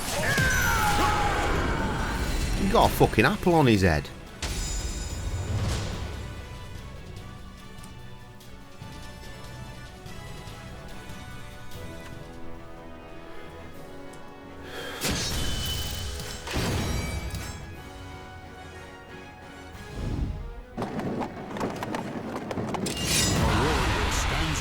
It is a pretty far away explore, to be fair.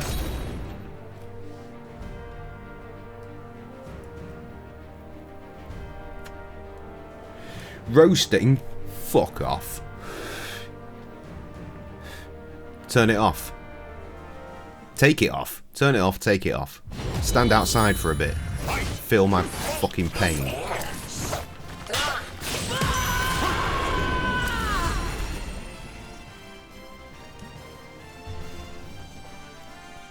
Send help. Send fucking help, she says. Oh, that one hit me.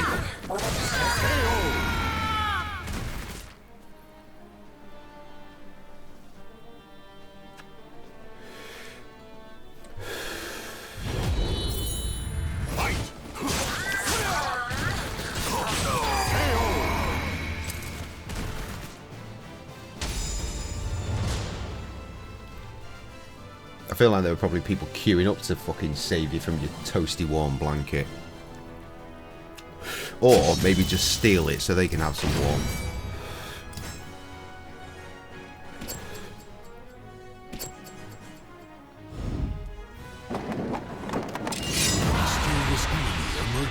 This is a different one. Not human without a word of racist weapon. It's just more bollocks, isn't it?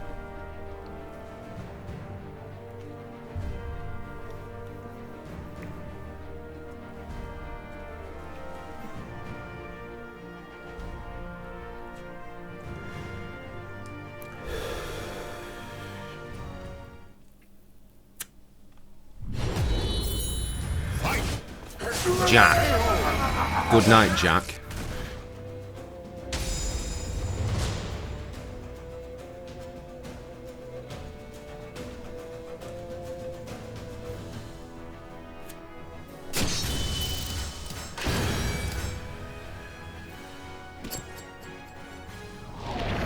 Oh look, fissures just randomly. How are there more?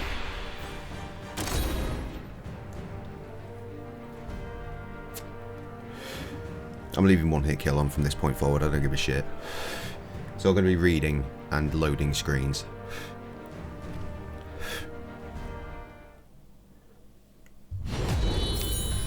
It's Apple Boy again. Oh no. Damn, son. Fuck off.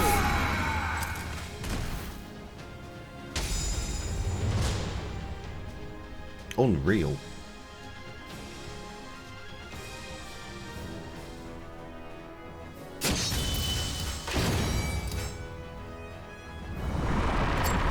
Oh, Fuse is back. Oh, finally we arrived. I was going to turn the cheats off and then I remembered I don't care anymore. Following Bolter's advice, I made my way to a desert a short distance from the town. There I managed to catch up with Mitsugi. He hadn't changed one bit. Do my eyes deceive me? Greetings, Blob. The odds of us meeting like this must be slimmer than a grasshopper's legs. Ha ha ha ha ha. Bolter's information led me right to him, who was returning from his latest job. His smile was as infectious as ever. I owe my keep as a bodyguard, but the worst these parts have to offer is cowardly thieves, whose only real weapon is the darkness of night. I fear my senses are growing dull. I know exactly what he what he fucking did things. Fight time. It's really cold. It's really, really cold. My feet were cold, now my legs are cold, and I can feel myself getting a bit of a runny nose. It's very fucking cold up in this bitch. Battle 1. Fight. Piss off. Battle 2. Fight. Cunt. Cunt. Cunt. Cunt. Cunt. Cunt. Cunt. Cunt. Cunt. My pants are off. Cunt. Cunt. Cunt. Cunt. Cunt. He beat me. See that? Ultimate cunt. Ready? COVID, no, just it's very cold in the house. Battle 4. Fight. No, don't turn the cheats off. We're done. We're done. We're done caring. I delivered to someone with COVID today. Happens from time to time. They're like, oh, I've got the COVID. I was like, great. That explains why you've got like fucking 7 totes worth of fucking shopping. I was like, it's cool, I'll keep my distance. And then she was like, no, I'll run off and I'll go and put a mask and shit on. She went and put a mask on. She came back with gloves and everything. So just taking everything out. So that was appreciated. But it took 1,000 years for her to unload. It was like my second to last drop. I was like, please hurry the fuck up. I want to go home. Oh, you were texting me the other day. I got it from you. You haven't got it either. I walked the road to Kashgar with a very satisfied mitts. While we walked, we exchanged tales of our recent exploits. We did talk then. The last time I saw my samurai friend, he'd left in search of Geralt. Oh yeah, of course. Find a mysterious character had been no easy task, but Mitzi's doggedness paid off. He tracked Geralt back to the strange fortress where they first met, and the two warriors engaged in a fierce battle. However, Geralt suddenly claimed he had to return home immediately before a victory could be declared, no less. Well, I suppose Lady Luck led you back to me. Maybe this time she'll lead me to him. Ha ha ha ha. And what of you? Have you fought any warriors worth speaking of? Talking about Arthur, the blonde samurai searching for Soul Edge. So he and I share the same goal. We do. Mitsugi eagerly leaned forward. Then if it's as you say, a worthy opponent, we should find this Arthur post-haste. I don't care. I had a feeling that Mitzi would want to chase down this western counterpart. I nodded my agreements. Together we set off search for Arthur, because of course we did. But at least that sounds like it might be the end of that part of the tale, so that's great news.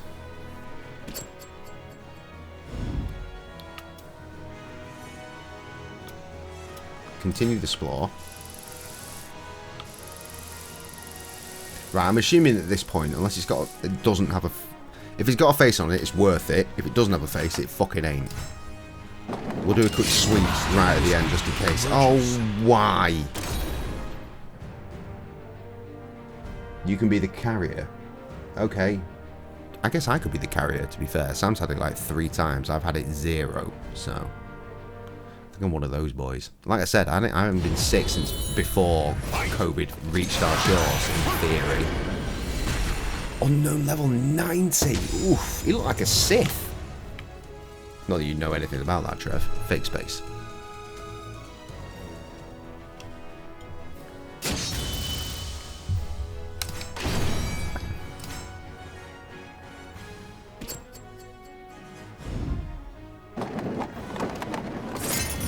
Story time. Finally we meet. You seek Soul Edge, do you not? I do, and you must be the one Blob told me about. Mitz, I believe. Indeed, you seem you could be a worthy opponent. However, that soul must be mine. No other shall have it. Let your blade speak for you. If you wish to claim Soul Edge for yourself, you will have to face me.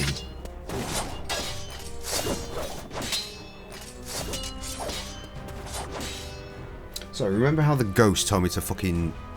that I'd win the lottery? Right. The ghost, the spirit, the whatever the fuck. Apparently I've won a prize. I think I've won about £1. I've genuinely won £2.10. Yay. £2 fucking 10. Fuck Star Wars. No, because classic Star Wars is the best. You've got the Lego Skywars Saga, so much to do. Yeah, there is an outrageous amount to do in that game.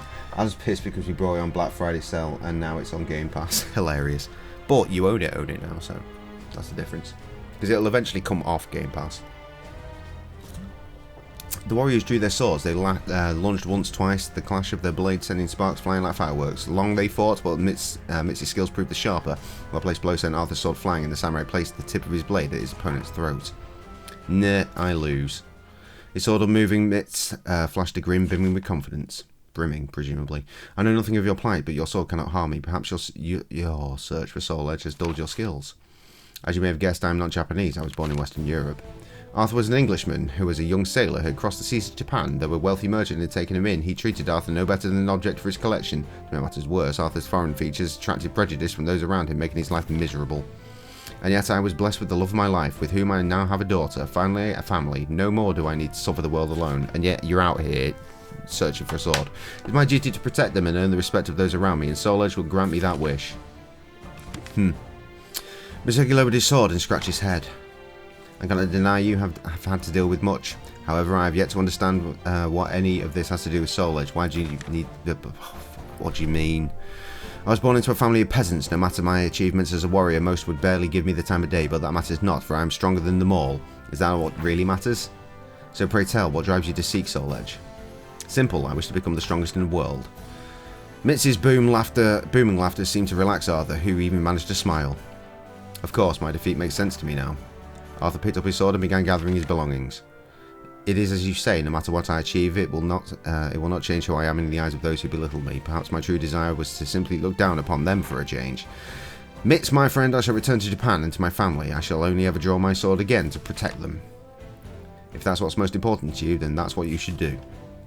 Rumour has reached me that Soul Edge had been destroyed anyway. I shall take our meeting today as a sign for me to head home. Farewell.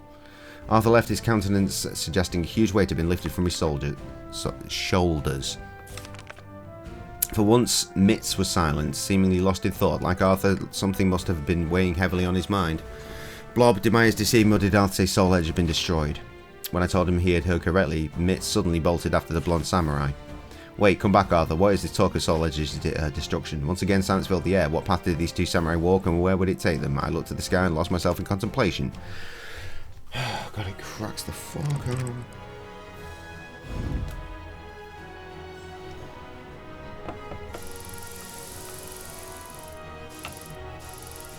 Wait, what the hell was that? That's different. So that doesn't have a face. That is something to do. Mysterious enemy emerges.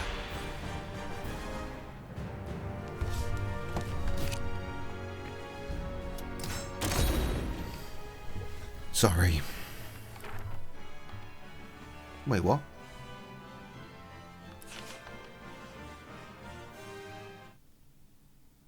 I thought this was a bullshit mission, but apparently it's a mission.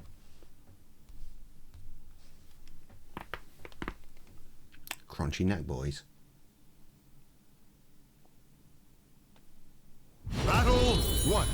Fight!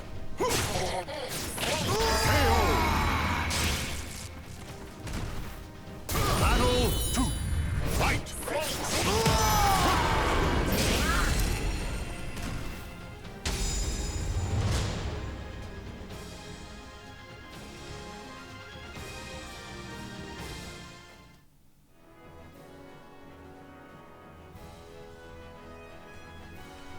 Ah, you beat me. My friends will avenge me. You'll rue this day. No, I won't.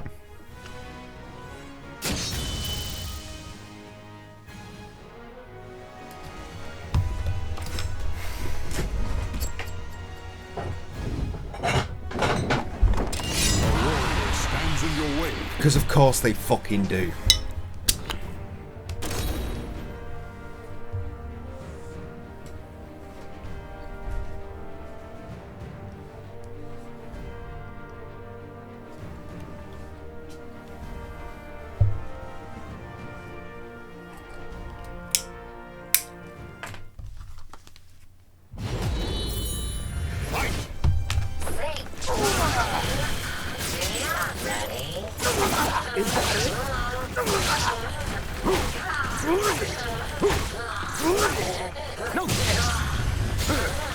Is this cunt serious? Jesus.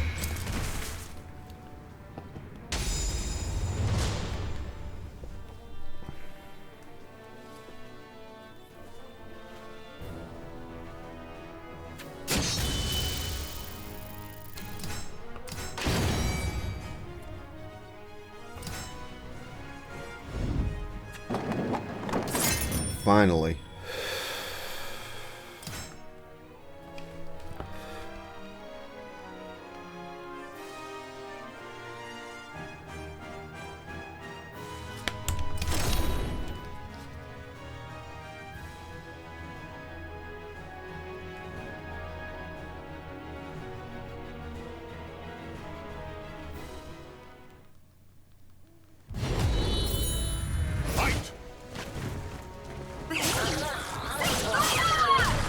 You're mine.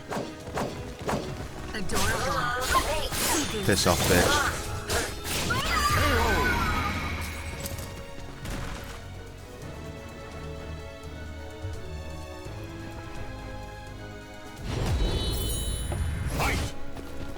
Welcome back. You've missed nothing.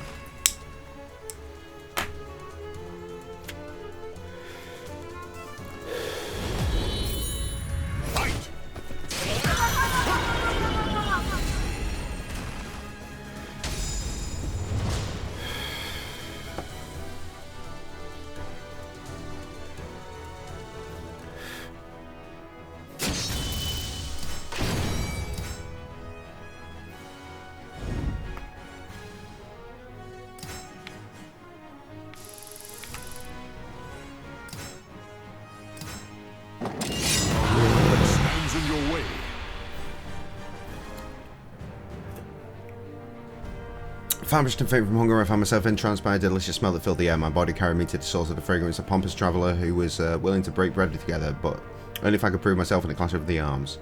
The arms? Sure, why not? Let's put words where they don't belong. No, I didn't finish, fortunately.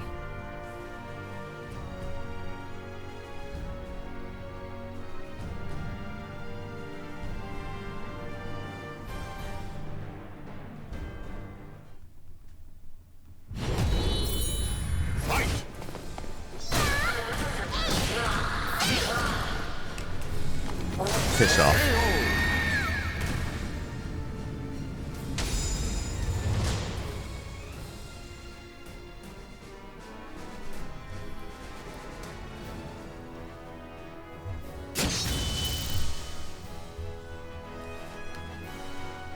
No White Christmas.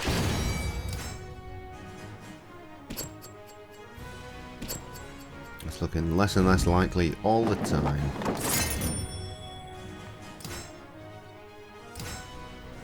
Wandering Warrior challenged me to a duel. I could tell this was no ordinary fight to ready myself for a difficult battle. Whatever.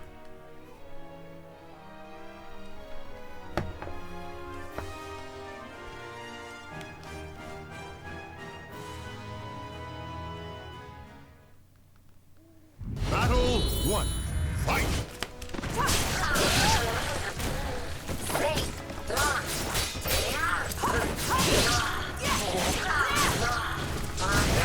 Oh, no. Battle 2. Fight!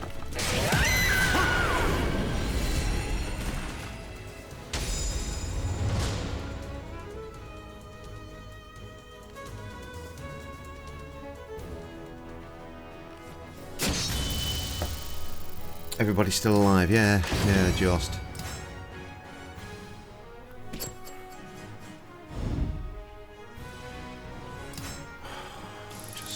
I'm just done. I'm so done with just this day, this game. Oh, more duel. And more fuckery. When does it end? When does it actually end? Mysterious enemy emerges.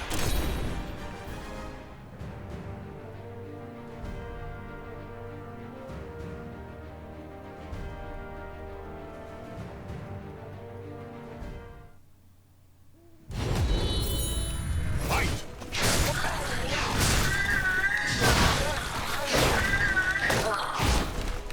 Lord.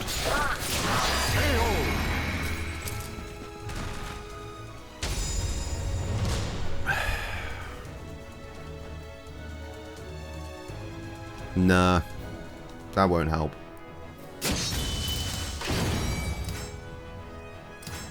That's not where my mood is at all. Yes, I want to edit my mercenary list. I'd like to fucking delete all of them again, please. Except for the level 90 ones, apparently. Because that's the new max.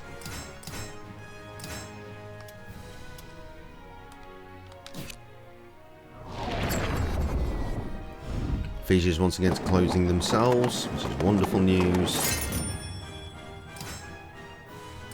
Skip on, I'm not even paying attention. This duel thing, I have no idea what it is.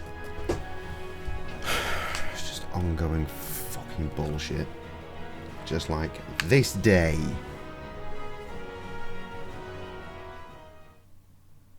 Battle 1. Fight!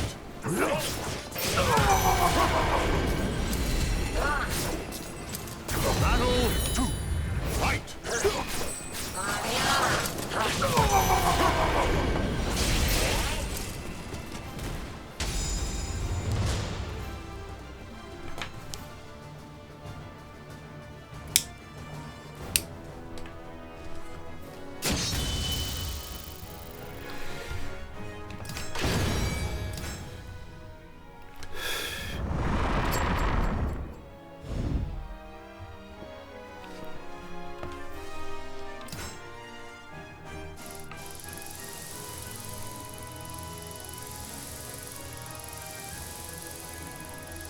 Oh, there's a fuckery over there. This fuckery's on the way though, so let's go. A warrior stands in your way. Christ, I wish I could turn that off. It's just unrelenting bullshit.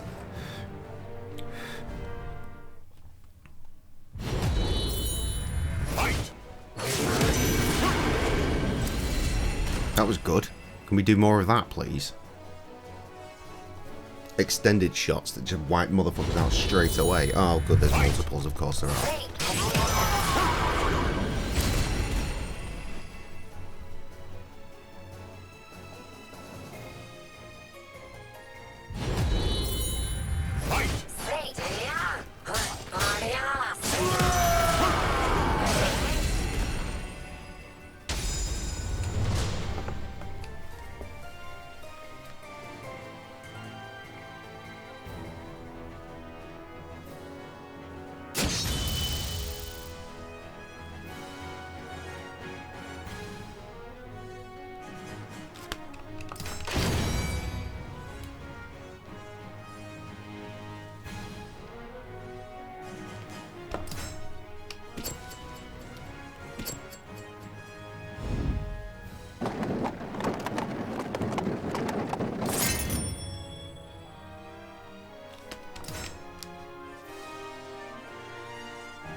Yeah, you probably are still mad at Tess.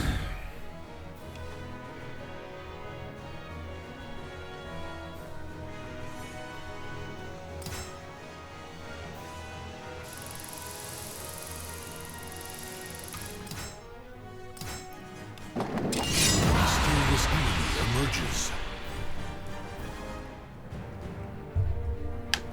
Blah.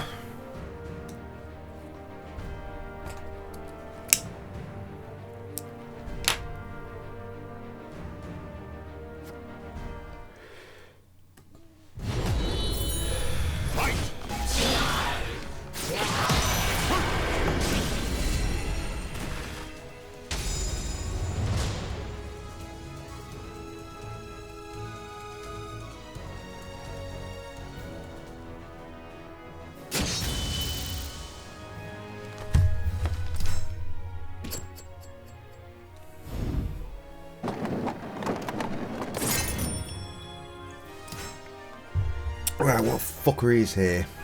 Been a while since I'd last been to the village of the wind deity. It seemed they had been busy in my absence. The festival preparations were in full swing when I met Plater. She had brought with her a petite young girl named Talim. Well, Talim, I imagine I'm going to fight her. The next time I visited the village, its people were preparing for another ritual. I guess I had a habit of showing up at festive times. Blob, you came. I am a bit of a trooper. Plater had spotted me before I could find her, and I turned to see her running over, accompanied by a rather petite young girl. Tell him this is the person I was telling him about. Tell him who had been hiding behind Plater stepped out from her shadow and bowed nervously. Hi, I mean greetings, I'm Talim. Talim here is all the makers of an incredible priestess of the winds. With her power, the elders say she's the reincarnation of the ancient priestess. Whatever, don't know about that. Don't be so modest, Talim, she's not, still not very confident about a sword dance, even though the big day's tomorrow. Oh, I know, Blob. Blessed be the winds that sent you here. You helped me before with my sword dance, would you mind helping my cousin? How's that sound, Talim? That'd be wonderful, I'd really appreciate it.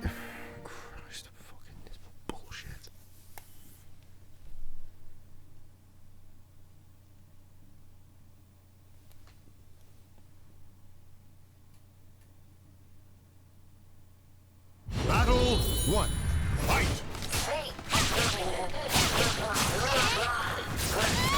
Piss off. Battle I'll do my best. Fight! Your best was not good enough.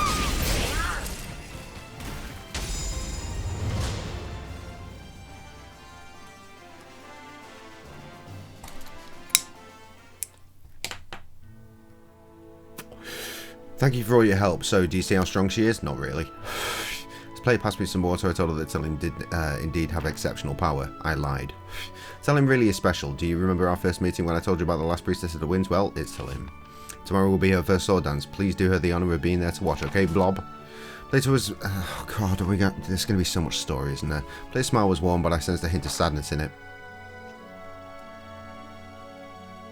When I arrived at the ritual grounds, the preparations were already complete. Among the crowd of people, I saw Talim looking nervous.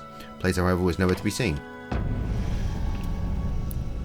Watch the dance. Talim began. Her movements were light and graceful in contrast to Plater's confident, powerful strikes. Yet the wind Talim created roared and raged, bending the nearby trees almost to breaking. So this was the power of the last priestess of the winds. As the dance neared its finale, Talim turned to me as Plater had before, and a fierce gust roared in my direction. Unlike Plater's gentle breeze, this wind hit me with such incredible force it knocked me unconscious. Hilarious. I opened my eyes to see a youthful face peering down at me in worry. You're awake, oh thank the winds. To be honest with you, I'm really bad at the sword dance. I have trouble expressing the destructive and harmful side of the wind. Even so, when the dance was over, I felt ready to be a priestess of the winds. It's all thanks to you and Plater. Thank you so much, Blob. I hope we can meet again someday. I don't. I really don't. I just want this to stop.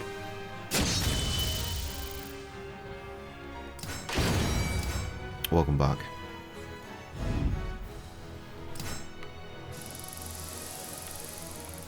What splore is there?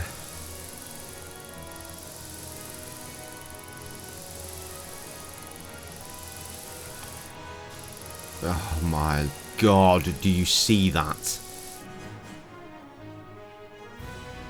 Right, okay. That is an actual splore to be had, but it is literally the other side of the earth. So, what we'll do is we'll go all the way here and splore from here. At least then we might only have one or two fuckeries encounter. A warrior stands in your way. As opposed to 12.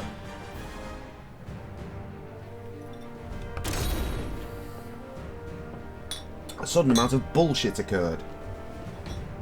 Misfire on cylinder 2. Alright, what's it need? Clean?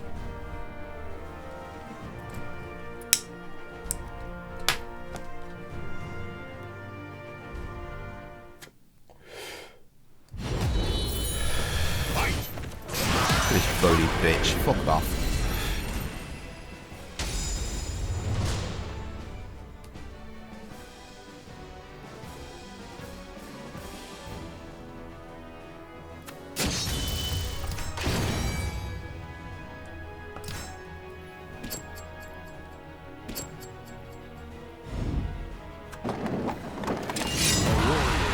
In your way.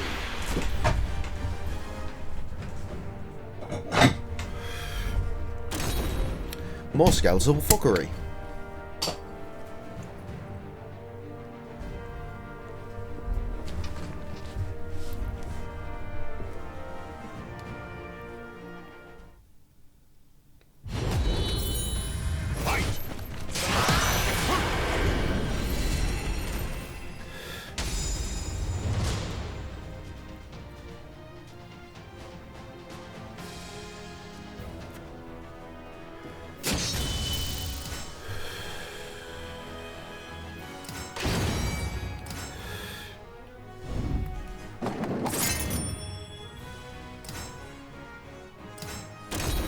Didn't read that, should have read that. Whoops.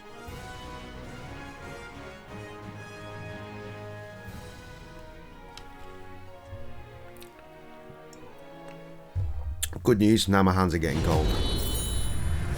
The chill is really moving around the place. Oh my god. Fuck off.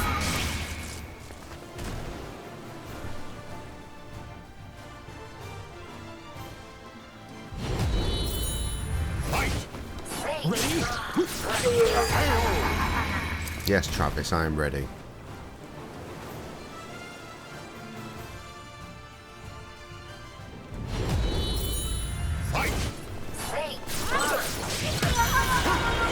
Just goes on and on and on and on and on and on and on and on and on and on and on.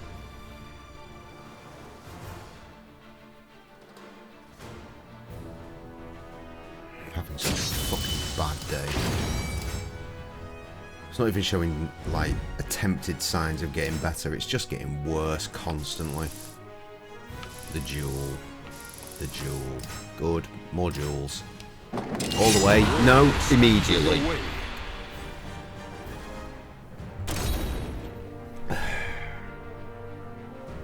When do you think he might say, hey, we've run out of side quests for you, it's done?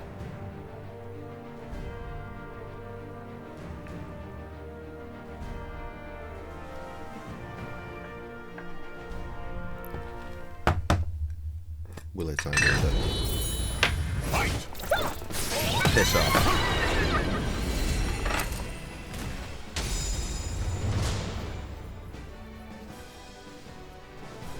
Still doing that lip thing, even though apparently it was never to do with the actual lips.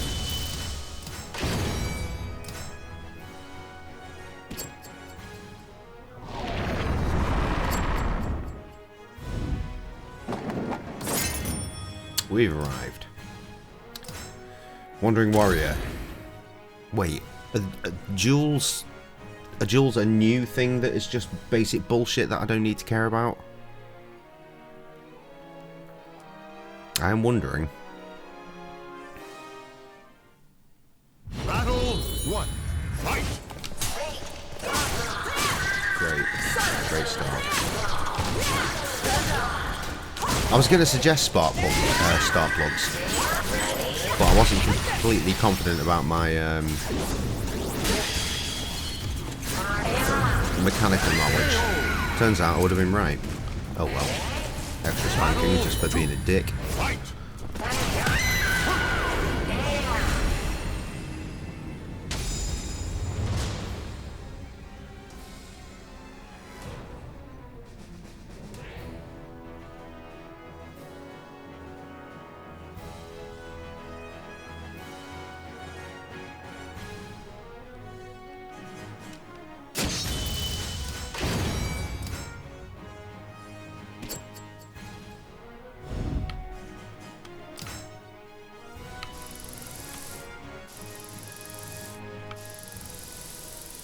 Yeah, that other jewel's gone. I don't think jewels matter.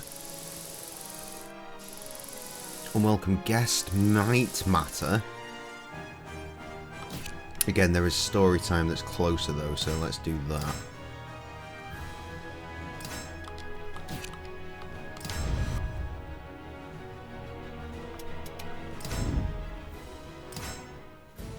During my travels past a familiar place, I remember meeting Geralt near it so long ago. I followed my memory to where I had first sighted the fortress, but when I arrived I found it gone, vanished without a trace. The mountains, the trees, everything was exactly as I remembered it, but the fortress was nowhere to be seen. I gazed over the lush meadow before me, my mind searching for answers. Then I noticed an old man, wrapped in a long black cloak, standing where the fortress should have been. You there, do you know what happened here? The old man spoke, his eyes closed. One evening about a year past, there was a great storm. I became separated from my companion, lost. I wandered in the wet and cold. Then from nowhere the voice of an angel spoke to me and led me here. That night I discovered a grand fortress here. On no map was it noted, yet I am not mistaken, it was here. Who was this man? He continued his story, his eyes still closed. I stayed the night here, there. Though the castle was ancient and worn, there was evidence that others still dwelled there. In its halls I found fantastical furniture, mysterious objects, and a plethora of books written in a strange tongue. Think about perhaps they were tomes of mythical knowledge. Modesty aside, I would have you know that I am a great scholar, and yet even I could fathom neither the era nor folk responsible for those arcane symbols. See for yourself, these are the letters of which I speak. Your man produced scrolls, bizarre characters inscribed upon them. What was that fortress? Why did it disappear? I must know these answers, and that is why I remain here.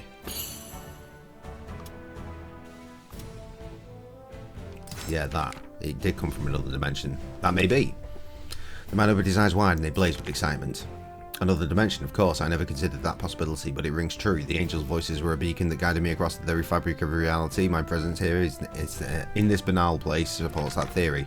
Could a fortress of such magnitude have vanished from the world without a trace? Of course not. So the castle must have never existed here at all. Rather, I travelled to a point where worlds meet, a rare place where dimensions overlap and the pure verities become manifest. Thus, the words I discovered in that fortress must be of the celestial tongue of the angels themselves. The archangel that guided me there recognized the purity and devotion in my heart and revealed to me the universal language, so that I may deepen my understanding of the cosmos. Now I waved the scraps of paper around excitedly. Excellent, without you this heaven-sent opportunity would have passed me by. You yourself must be yet another revelation sent by the angel, a guide to the prophecies. Thank you, heavenly messenger, please take this. He pushed a heavy bag into my hands before turning and hobbling away. I called out to him and asked his name. The old man glanced back at me. My name, John D. Philosopher, scholar, and witness to the worlds of angels. It wasn't until much later I discovered the old man was a brilliant alchemist who was the talk of the noble courts all over the globe. Yes, another dimension. Acquired the title Legendary White Wolf. Bully for me. And a chivvy for that.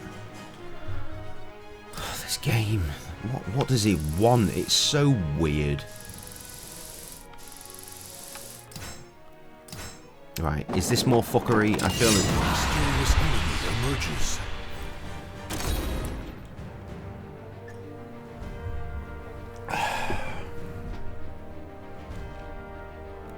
I'll tell you this much, after this stream is done, we're never coming back to this game. It was like £1.50 well spent, I guess, but honestly, based on the amount of use we've got out of it, but fucking hell, lad!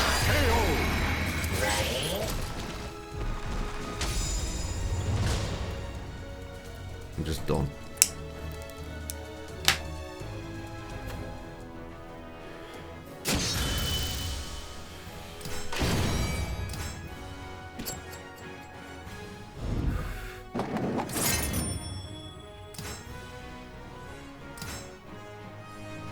Lost I accidentally stumbled into a forbidden place and its guardian rose up.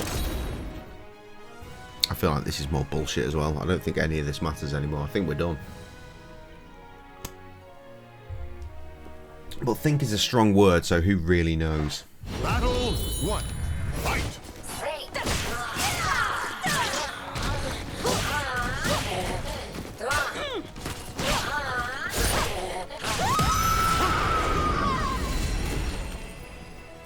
Battle 2. Fight!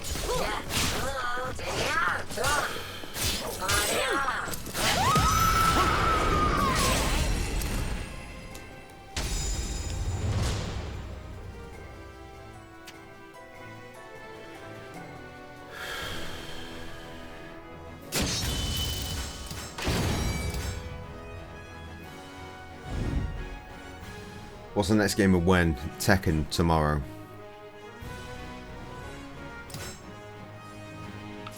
Right. Let's do a quick run round.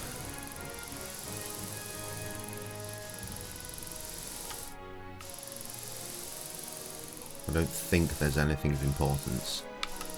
There is not. Right. Endless Explore. Now, according to the map, there are story beats. That one is a fissure, so it doesn't matter. But these two have actual things.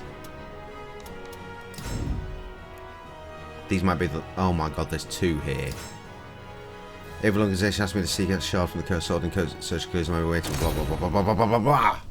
During my travels, I received a written request from the Evil Organization's agents. The document asked me to search for fragments of the cursed sword that had been scattered around the world. With the Zernite defeated, there had been reports of pieces of the sword found in all corners of the globe. It was a request rarely this vague, but it's still worth looking into. With that much information to go on, I thought it practical doing my vision. Oh god, this sounds like something that is going to start and just branch off. All of the chosen glittered in the place of the moonlight. I stopped caring. Just then, something red glinted in the debris. I moved closer and shifted the rubble aside. A small metal thing. When I tried to sense the object's aura, it didn't seem to be a piece of the cursed sword. Though I thought it best to leave it be, my hand was reaching for it as I was not in control. A fog began to consume my mind. My instinct shouted at me to flee, but my body wouldn't obey. My finger brushed the fragment, and then fuckery occurred.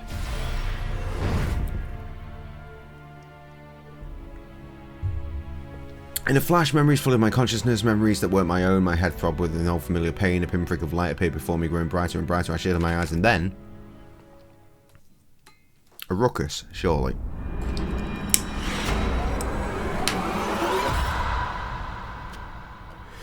The same old shite. Let's get on with it. Yes, Teknin. Before I knew it, I was staring at an opponent, my weapon ready, blah blah blah blah blah blah blah. Something about Frederick. Then was the large sword spoke. Nightmare, you are the sins of my past. I will destroy you and bring an end to this living hell. I let out a wild yell and swung my sword to slice the head from the man's body to let him know my father's pain. Something about her dad. Wait, how does she have a dad? She's a fucking robot. I clearly skipped over the one thing that was really important in that little fucking exchange. And I'm really starting to need to disappear for a 10-100-1. We've been going nearly 3 hours without a break. One, fight!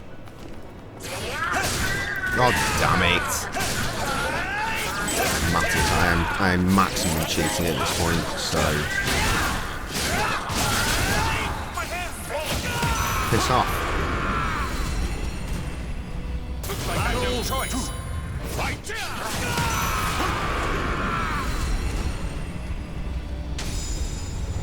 I win. Fuck you.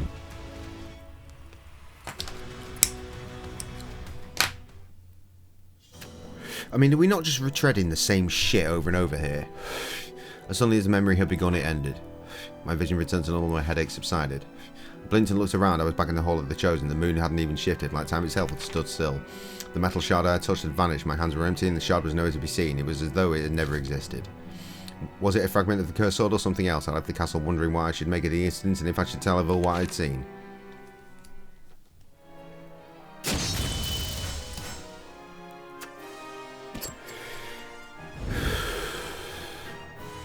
Meanwhile, this story. Same. It's the same. It's literally the same.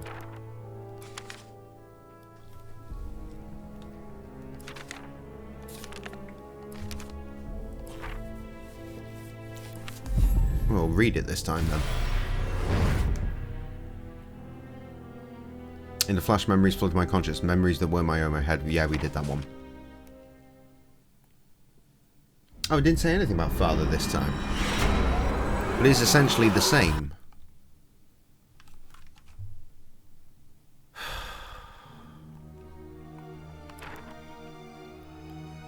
Night in Azure. Nightmare, Cursed Sword. Oh, this is the evil version. His voice like fire. Oh, kill my father. The road to redemption. Blah blah blah blah blah blah blah blah blah.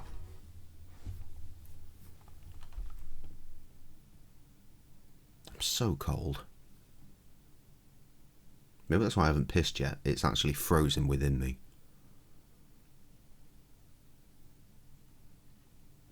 Battle 1. Fight!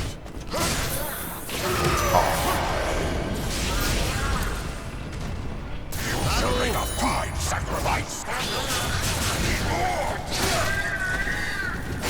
Man came at me like a big daddy with a drill.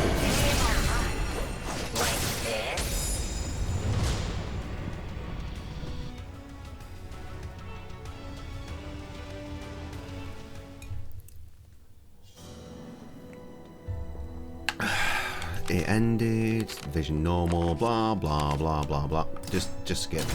Just skip.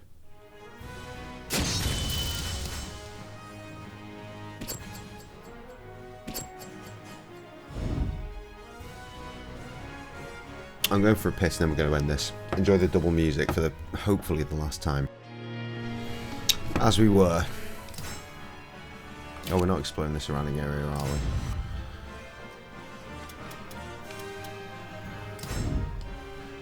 Right, yeah, this is the end, right?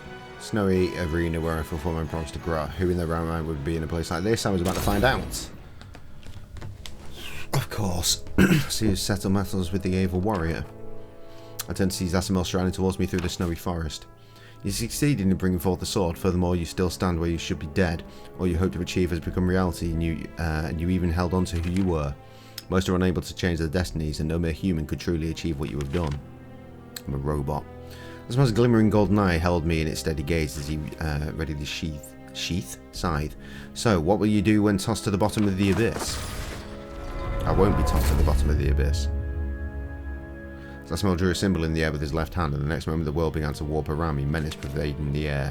For a split second, through distorted ripples in reality, I saw a vision of a twisted figure where Zasimel stood, a great and terrible king of death. This was it Zasimel's true form? Resist, endure, know the darkest depth of your soul. Oh my god, I'm so cold. I'm so fucking cold.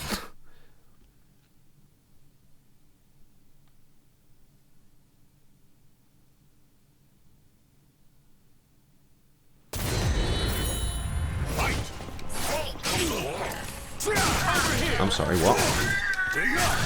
He did not die. What were the win conditions? I didn't read the win conditions. Is it something to do with that? How cold? Outrageously so. This motherfucker won't die.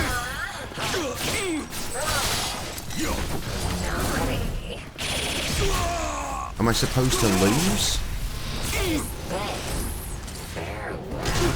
How'd that feel?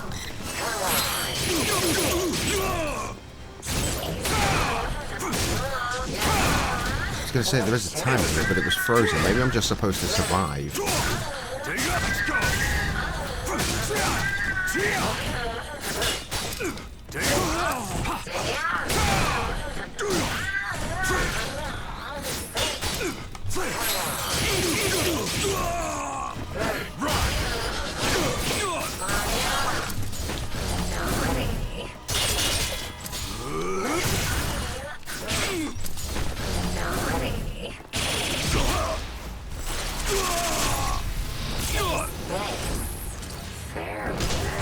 How'd that feel? Let's go. It's over.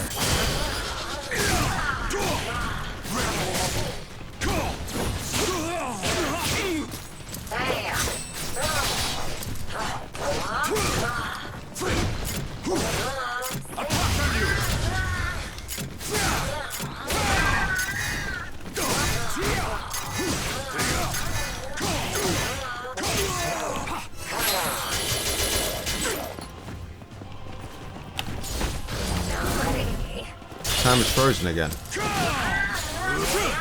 I'm not supposed to win this, am I? Or is it meant to be a fucking ring out? No, no, time's up. I shall live again. I win. Good.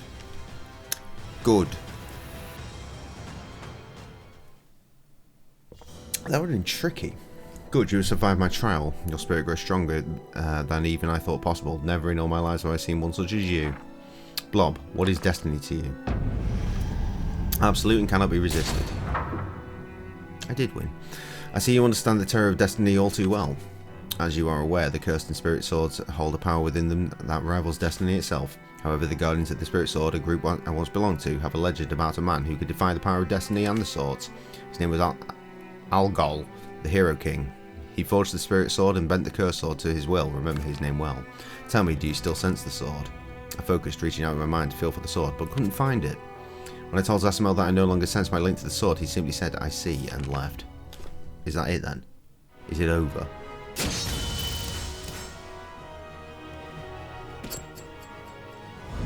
And there's plenty of fuckery knocking around, but I don't think there's any fuckery knocking around on the map that needs me to deal with it, except for that there. Back where everything had begun, I learned about a legendary hero of old. Oh mate, this could be the end. I returned to the place where everything began.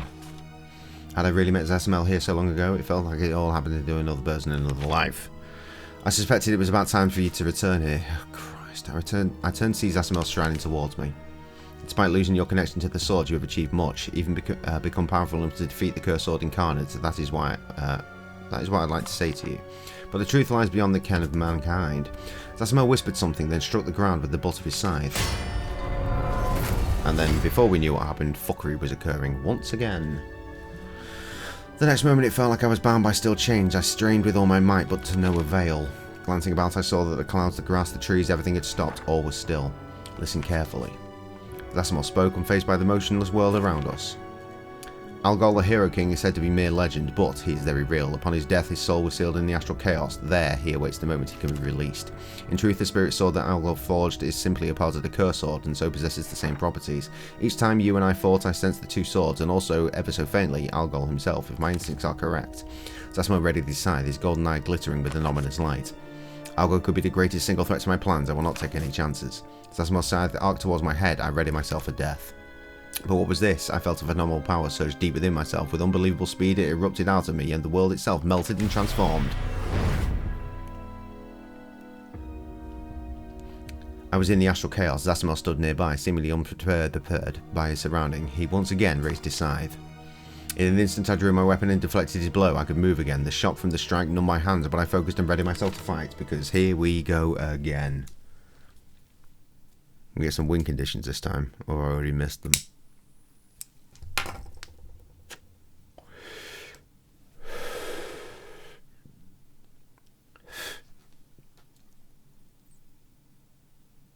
Battle 1.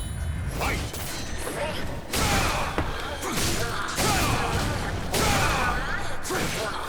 Well, it's 2 out of 3, which means we can actually fight this time by the looks. What a treat. Hope in shreds! Fight!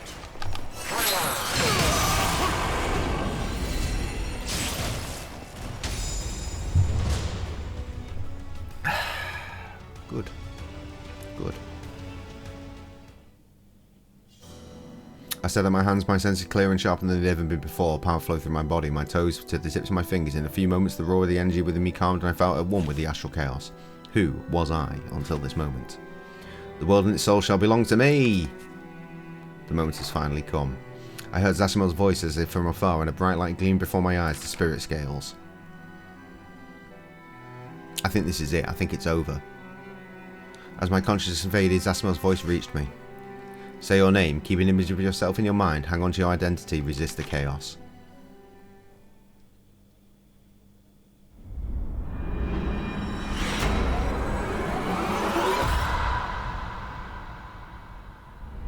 Who wrote this much shit for this game? It's outrageous. It's fully fucking insane.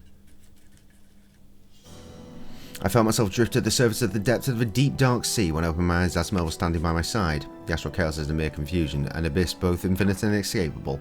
It is power in its purest, and also the potential for change itself. Your power must have grown too strong and your spirit resonated with it and subsumed by that of Algol.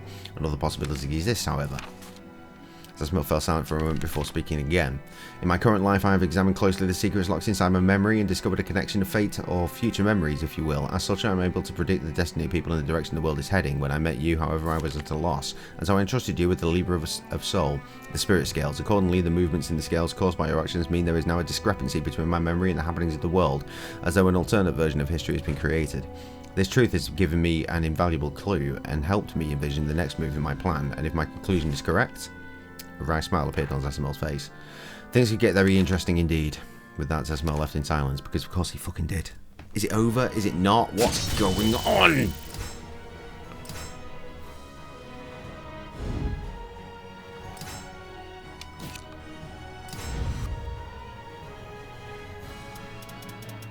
It's just one of those. Another one of those. Explore.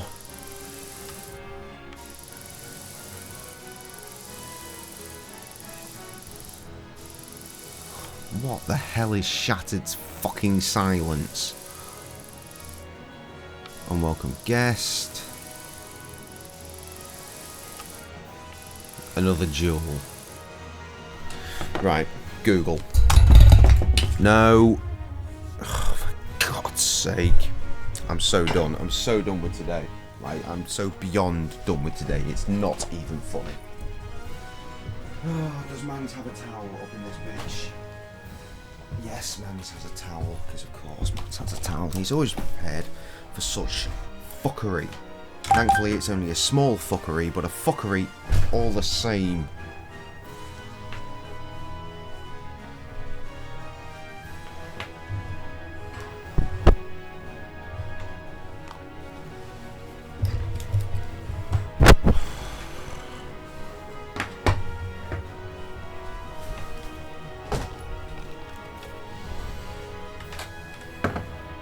Anyway, as I was, back to Google.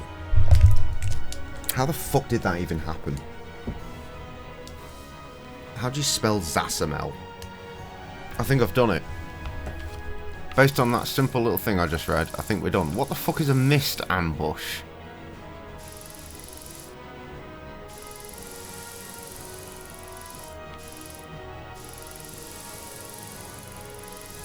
Right, well I'll go to the mist ambush. No, I won't. I won't. I won't. I'll deal with this here.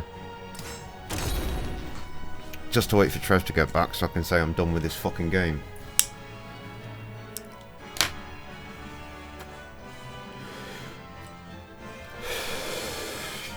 As far as I can tell, everything that matters has been dealt with. So look, it's Harriet. Unlucky Harriet. Battle 2. Fight.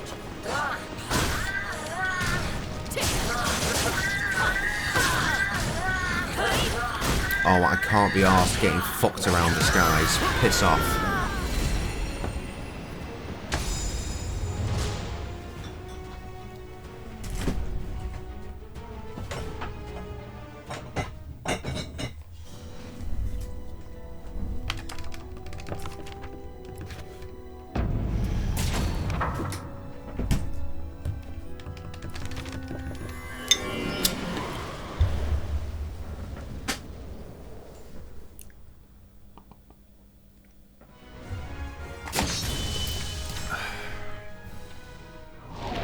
What's happened to my... Oh my god, I've accidentally turned on a shitload of cheats.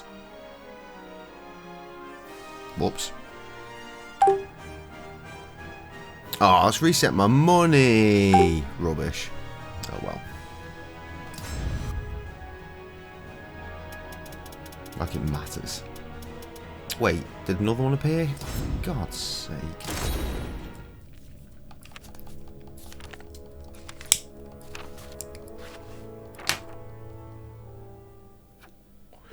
That was an awful lot of fucking talking before. It was Grot! Wait, what?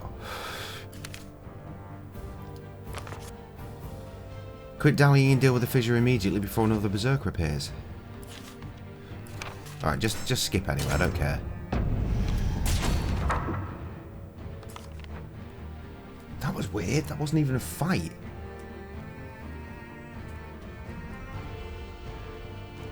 got a faraway look in his eyes. I doubt she'll ever get used to the sight of that. The last time I saw it was in Booker, I believe. Must have been Gra who had reported the astral fissure. I asked him what if that was the case, and he responded with a wry smile. Very perceptive. I let Abel know, though, through a slightly... fucking... who cares? Who cares? Waited specifically for me. Asked him why he redrew his sword. Blob, my desire to control my growing power is stronger than ever. No matter my objections, no matter what path I choose, the power will forever be a thorn in my side until I request your assistance. I thought it was over. I thought it was over. And yet somehow, it isn't. It keeps going. Battle 1. Fight! I'm not done yet. 2. Fight!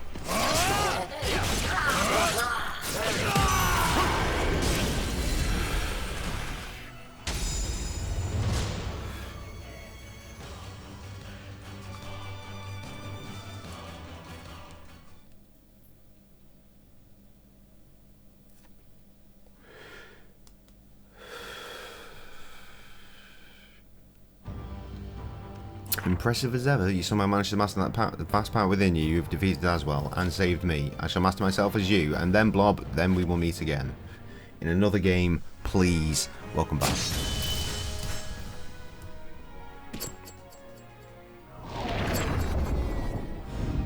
There's only one fucking fissure left. Hopefully if we put this in the bin, then it's over.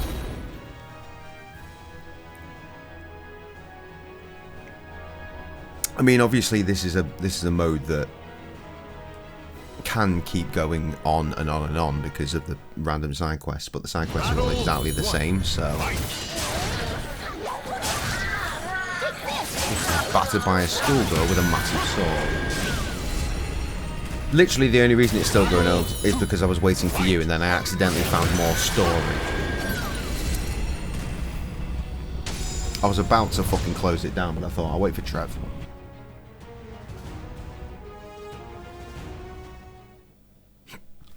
Like I said, I accidentally found more story. More gra.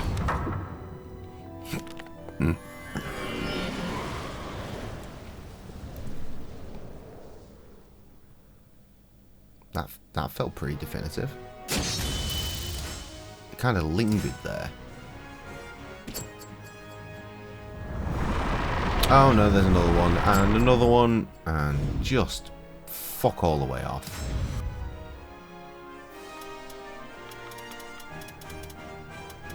No, we're done.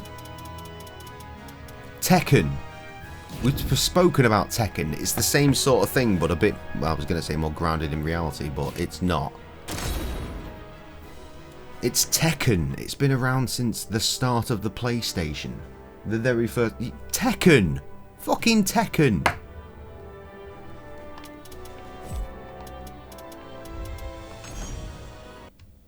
It occurs to me that last night, the ghost thing that we spoke to, in theory, we asked if I would play Egyptian Song for Nittle, and it said yes, and then I didn't do that, did I? So it was wrong. The day of this, yeah, probably still tomorrow.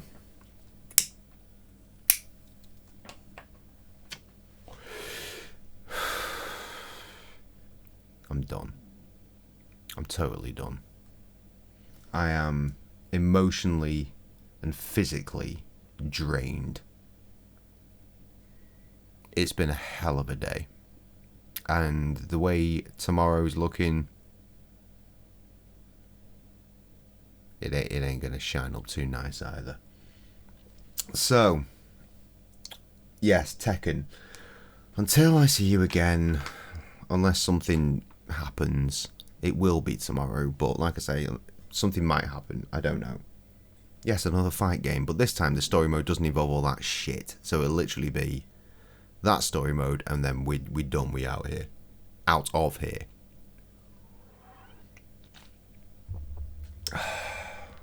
Live, laugh, Limp Bizkit. Deuces.